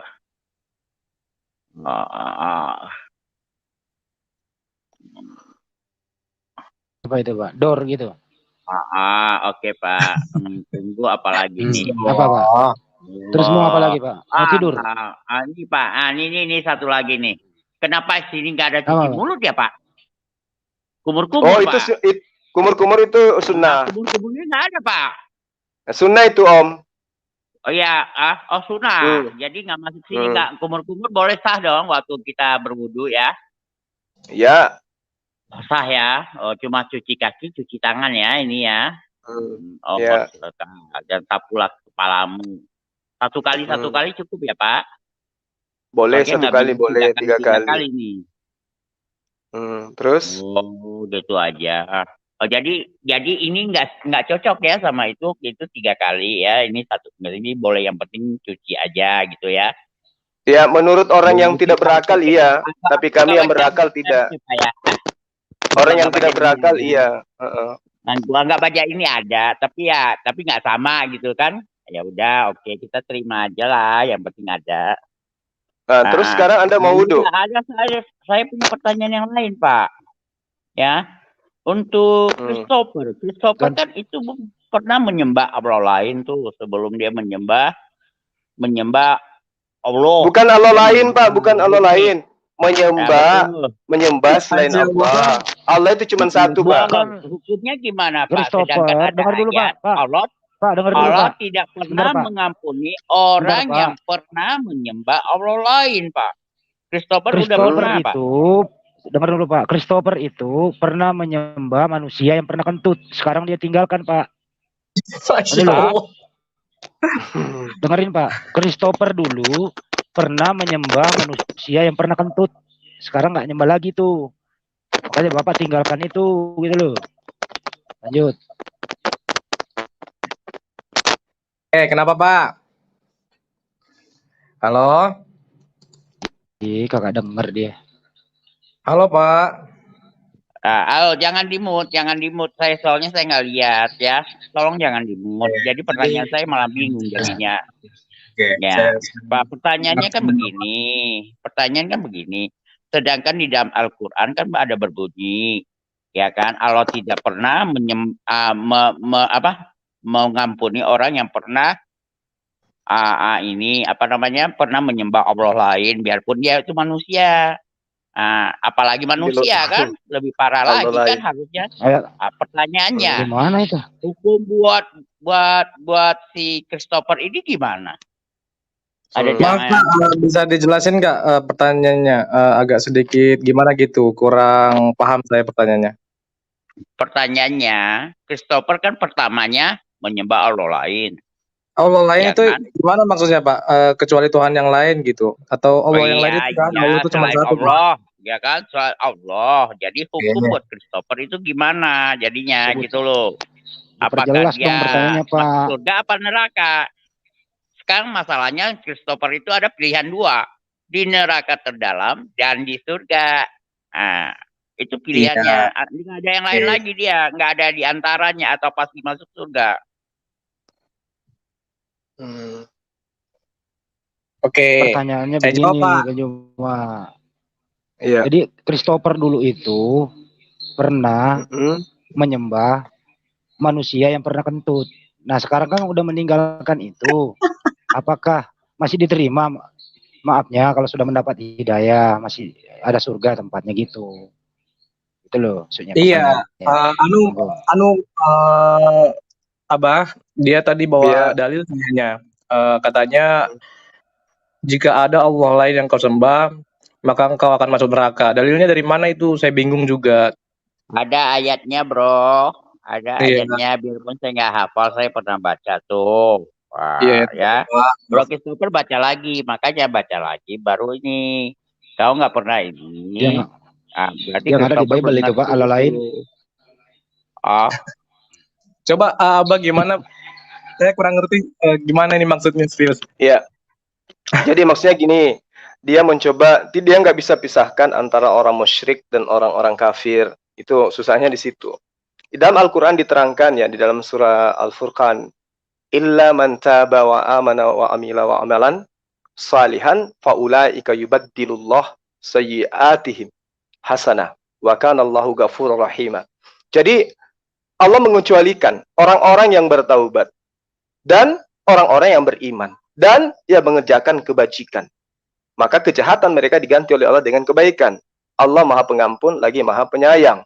Nah, sekarang ketika Ananda meninggalkan kekufuran dari menyembah manusia menuju kepada menyembah Sang Pencipta alam semesta, Allah mengatakan Allah mengganti kejahatan mereka dengan kebaikan. Nah, lalu kemudian di dalam surah Ali Imran juga dia kan menjadi pengikut Rasulullah Muhammad SAW. Ya, Rasulullah SAW mengatakan, apabila engkau mencintai Allah, maka ikutlah kepadaku. Qul in kuntum tuhibbunallah fattabi'uni yuhibbukumullah wa yaghfir lakum dzunubakum wallahu ghafurur rahim. Jadi Ananda Yusuf ini mendengarkan, jika kamu mencintai Allah Yusuf, ikutilah aku, Rasulullah Muhammad SAW. Niscaya Allah akan mencintaimu dan akan mengampuni dosa-dosamu. Allah Maha Pengampun lagi Maha Penyayang. Jadi dosa-dosa daripada Ananda Yusuf itu sudah diampuni seluruhnya ketika dia dulu menyembah manusia. Begitu dia menjadi pengikut Rasulullah Muhammad SAW, dia dicintai oleh Allah, dia disayangi oleh Allah, dosa-dosanya diampuni oleh Allah. Kemudian tugasnya adalah selanjutnya mengisi keislamannya dengan menjalankan syariat, perintah Allah dan menjauhi larangan Allah. Itu beda cerita dengan orang yang kufur. Sudah tahu yang datang mengajarkan agar menyembah kepada Allah malah disembah. Itu yang kekal di neraka, Pak. Beda. Demikian. Beda ya. Tapi kenyataannya kan bunyi ayatnya kan Allah tidak pernah mengampuni orang yang pernah itu, Pak. Anda salah itu. Di mana dalilnya itu? Di mana dalilnya? Sebentar, Pak. Di mana dalilnya? Bapak sebutkan tadi ada lah, Pak. Percaya aja lah, Pak. Aku ya. Loh, emang saya Kristen percaya aja? Gak bisa, Pak. Aduh. Jangan anggap saya Kristen yang percaya aja, nggak bisa dong. Ya. Anda tidak boleh menuduh saya Kristen dengan konsep percaya. Orang Kristen itu yang percaya aja. Kalau kayu Muslim harus ada dalil. Mana dalilnya? Pak, pakai dalil, Pak. Mana dalilnya? Ayo. Pakai dalil, Pak. Ayo. Ayo dong, dalil dong. Jangan nuduh saya Kristen. Kristen ya gitu. Percaya aja, seperti Bapak ini percaya aja. Tapi kalau kami Muslim harus berdasar dalil. Mungkin yang Anda maksud adalah orang yang mempersekutukan Allah. Itu diterangkan di Al-Maidah ayat 72. An-Nisa ayat 116. Mungkin itu yang Anda maksud. Orang yang menyekutukan Allah, orang yang berbuat syirik, tidak diampuni oleh Allah. Mati di dalam kesyirikannya, maka kekal di neraka. Begitu juga orang yang seperti Bapak, mati dalam keadaan Kristen, Bapak kekal di neraka. Dia kan tidak. Sekarang kan dia Muslim. Sekarang dia menjadi pengikut Yesus. Coba, dia menyembah kepada Tuhannya Yesus. Dia ikut kepada Sang Penolong yang datang setelah Yesus. Dia Muslim, dia pengikut Yesus yang setia. Jadi Ananda Yusuf ini adalah pengikut Yesus yang setia. Sementara Bapak, pengikut Paulus yang setia. Gitu loh. Masih ada Pak pertanyaan? Udah nggak ada orangnya kayaknya. Yang jelas adalah. Yang jelas, Mas. Yang jelas Mas Christopher itu sudah tidak menyembah kepada manusia yang pernah kentut. Itu aja sih sebenarnya gampang kok dibalikin ini orang. Barang siapa manusia yang ada di muka bumi ini masih menyembah manusia yang pernah kentut, berlaku ayat tadi bahwa dia akan kekal di neraka. Itu maksudnya. Makanya dia kabur, ini orang. Kok bawa kentut sih? Mana ada Tuhan kentut, Bang? Ya Yesus kan waktu hidup pernah kentut. Jangankan kentut, mati aja pernah. Ya itu. Itu loh. Aduh. Jadi luar biasa ya perbincangannya tadi masalah tentang kentut sampai diperdebatkan berapa lama tadi. Jadi bagaimana di sini saya lihat sisa-sisa Kristennya udah nggak muncul lagi. Kebetulan sudah hampir 2 jam diskusi akan ditutup atau dilanjutkan. Atau yang terakhir ada dari Islam mau bertanya Pak. Oke, di sini ada Ahmad Foki. Assalamualaikum warahmatullahi. Waalaikumsalam warahmatullahi wabarakatuh. Apa saya dengar Pak Ustadz? Kurang keras. Bentar. Oke. Assalamualaikum warahmatullahi wabarakatuh. Waalaikumsalam warahmatullahi. Apa sudah kurang keras? Suaranya maaf Pak, kurang keras. Mungkin speakernya atau speaker, mic-nya agak didekatkan kepada mulut Pak. Bentar. Halo? Ya, oke, siap. Nama saya Fakih, Pak Ustadz, dari Banyuwangi, jauh dari Jawa, dari Pulau Jawa, Muslim. Dan saya masih muda, masih mahasiswa. Gini Pak, saya izin bertanya kepada Pak Ustadz, pertama Pak Ustadz Zumat dan Ustadz yang lainnya, kalau boleh jawab juga gak apa-apa. Gini, saya sebenarnya baru tahu kalau misalnya Nabi saya itu Rasul saya yang saya junjungi, Rasul Muhammad SAW itu sering dihina Pak di sosmed media gitu loh. Itu pun hinaannya pun nggak tanggung-tanggung Pak. Saya lihat itu kok begitu hina sekali, dihina seperti pedofil, haus seks, Nabi suka perang kayak gitu dan segala macam. Kemudian beserta dihina pun kemudian saya berpikir saya minta gimana sih Pak? Saya ingin belajar kayak memahami Al-Qur'an itu sendiri. Soalnya selama saya membaca Al-Qur'an kan saya selama ini cuma membaca menggunakan hukum tajwid dan lain-lainnya ya Pak ya, seperti idgham bi gunnah, idgham bil gunnah, idhar dan lain-lainnya. Nah, saya merasa kalau membaca itu tidak cukup saja gitu.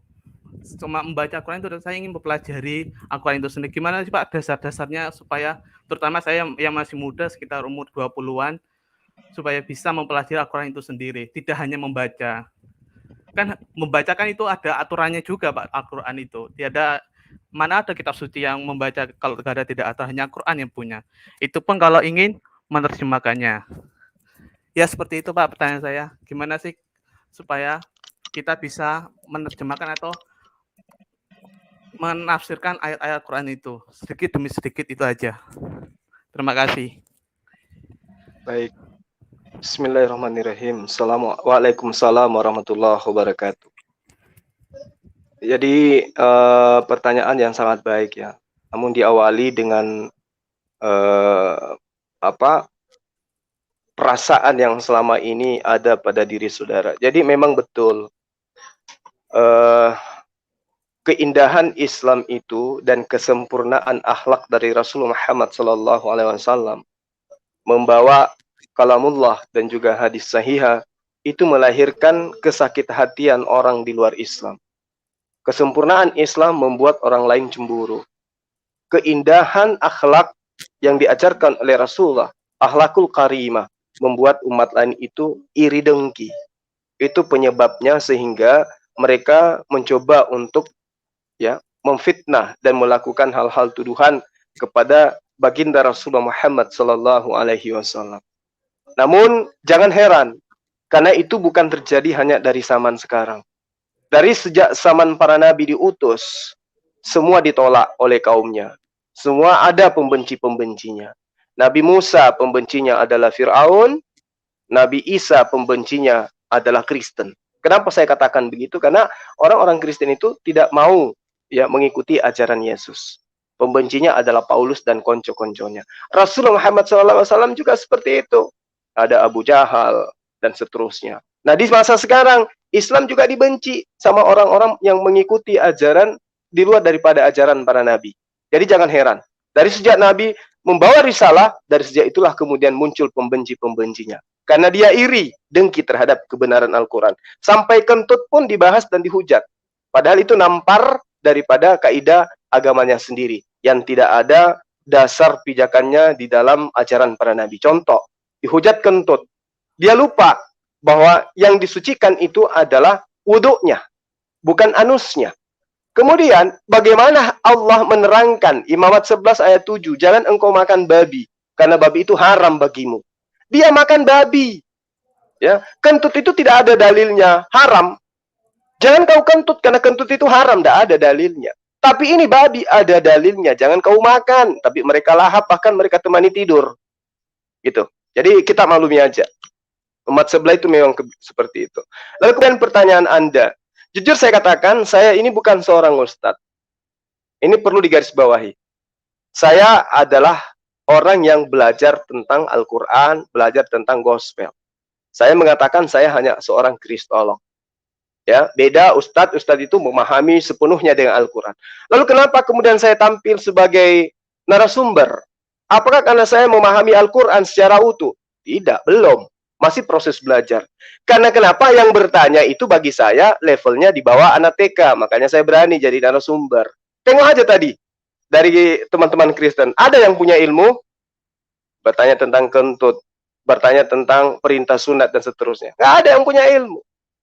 Jadi saya berani menjadi narasumber. Lain cerita kalau yang yang bertanya itu orang-orang pakar Al-Quran semua, wah saya nggak ada apa-apanya gitu loh. Tapi kalau selama hanya pakar gospel, suruh susun kepalanya, pasti kita hadapi. Nah, secara umum saya sampaikan kepada sahabat saya yang bertanya, kalau ingin belajar tentang Quran, seperti yang Anda terangkan, Anda belajar tentang nahwu, Anda belajar tentang tajwid. Di situ belajar tentang izhar, belajar tentang idgham, ikhfa, iqlab dan seterusnya. Itu penting memang, karena harus memahami makhraj huruf dan tilawah daripada cara qiraat daripada Quran. Nah, lanjutannya adalah memahami ilmu logat. Apa itu?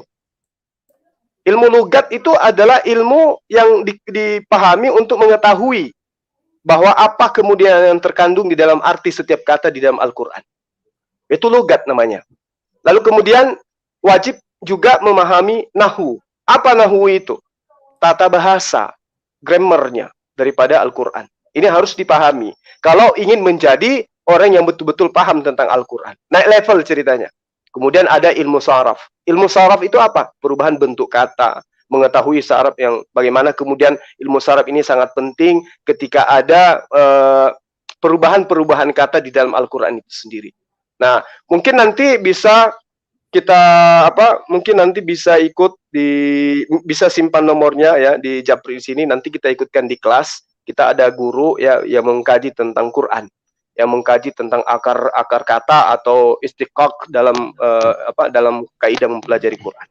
Jadi titip nomor nanti kita akan nanti kita sambungkan dengan Ustadz yang akan mengajarkan tentang itu. Jadi saya rasa itu yang saya sampaikan.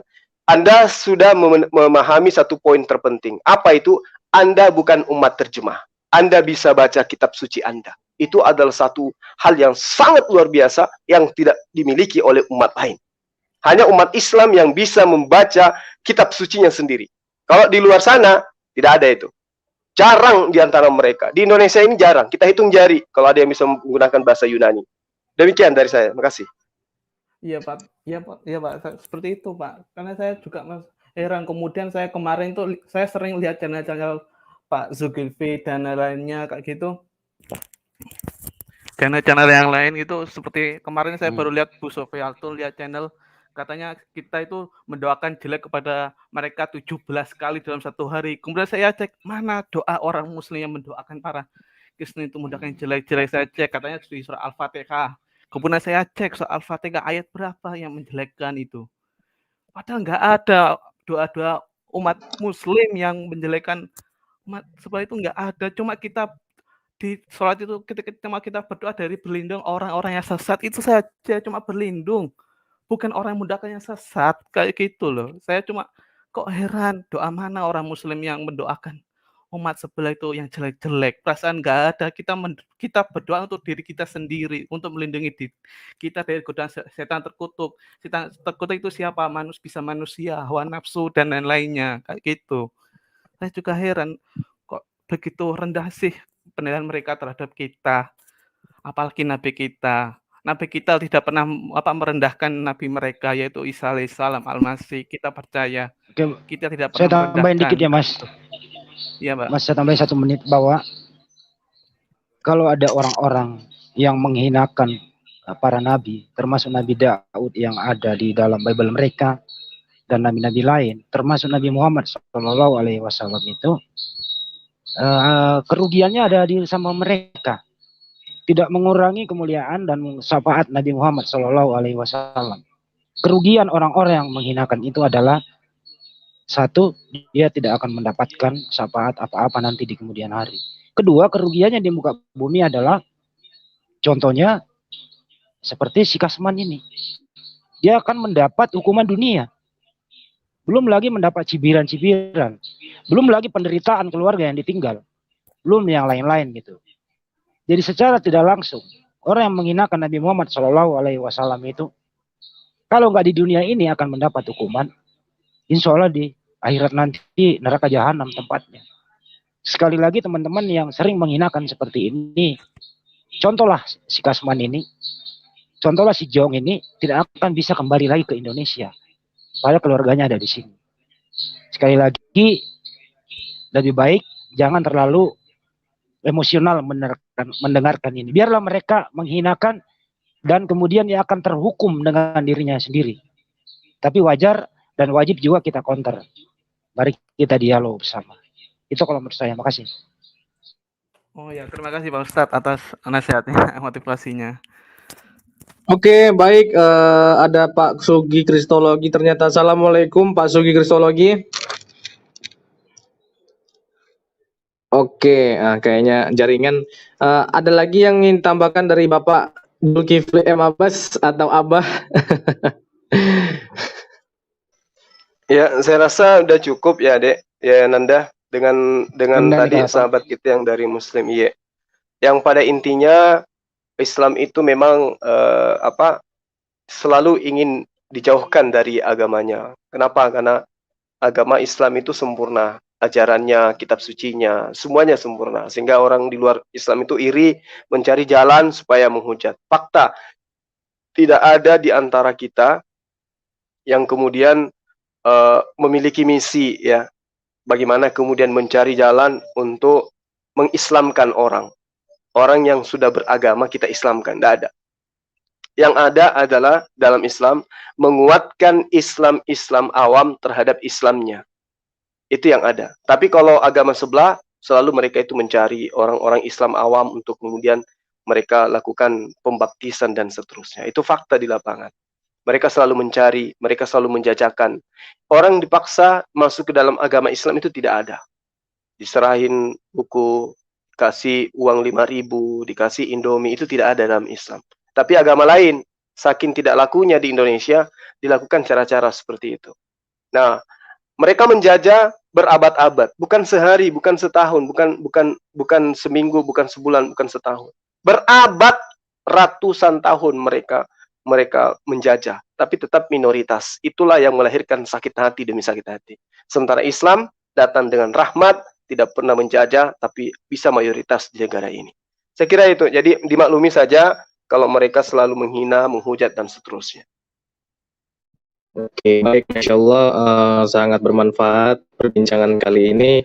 Semoga perbincangan dan semoga diskusi kali ini bisa bermanfaat untuk kita semua, untuk ke depan dan bahkan untuk sekarang. Masya Allah, kalau misalnya ada salah dari kami, terutama dari pihak MMCI atau orang-orang yang ada di sini, mohon dimaafkan, atau ada sekelebat kata yang kurang atau yang salah diucapkan, minta maaf. Karena kita manusia bukan Tuhan, hanya Tuhan yang satu yang layak disembah, yaitu Allah Subhanahu wa Ta'ala. Masya Allah, sekian untuk live kali ini, kita akhiri. Untuk live selanjutnya, setiap Kamis MMCI mengadakan live. Stay tune, jangan lupa di subscribe, like, dan juga komen YouTube-nya Makassar Malaf Center. Makasih untuk Zulkifli M. Abbas atau Abah, makasih juga untuk Abang Handi, dan yang sudah bertanya tadi, semoga kita selalu dalam lindungan Allah. Sekian untuk live kali ini. Wassalamualaikum warahmatullahi wabarakatuh. Alhamdulillah. Waalaikumsalam warahmatullahi wabarakatuh. Terima kasih Kanda, makasih. Barakallah.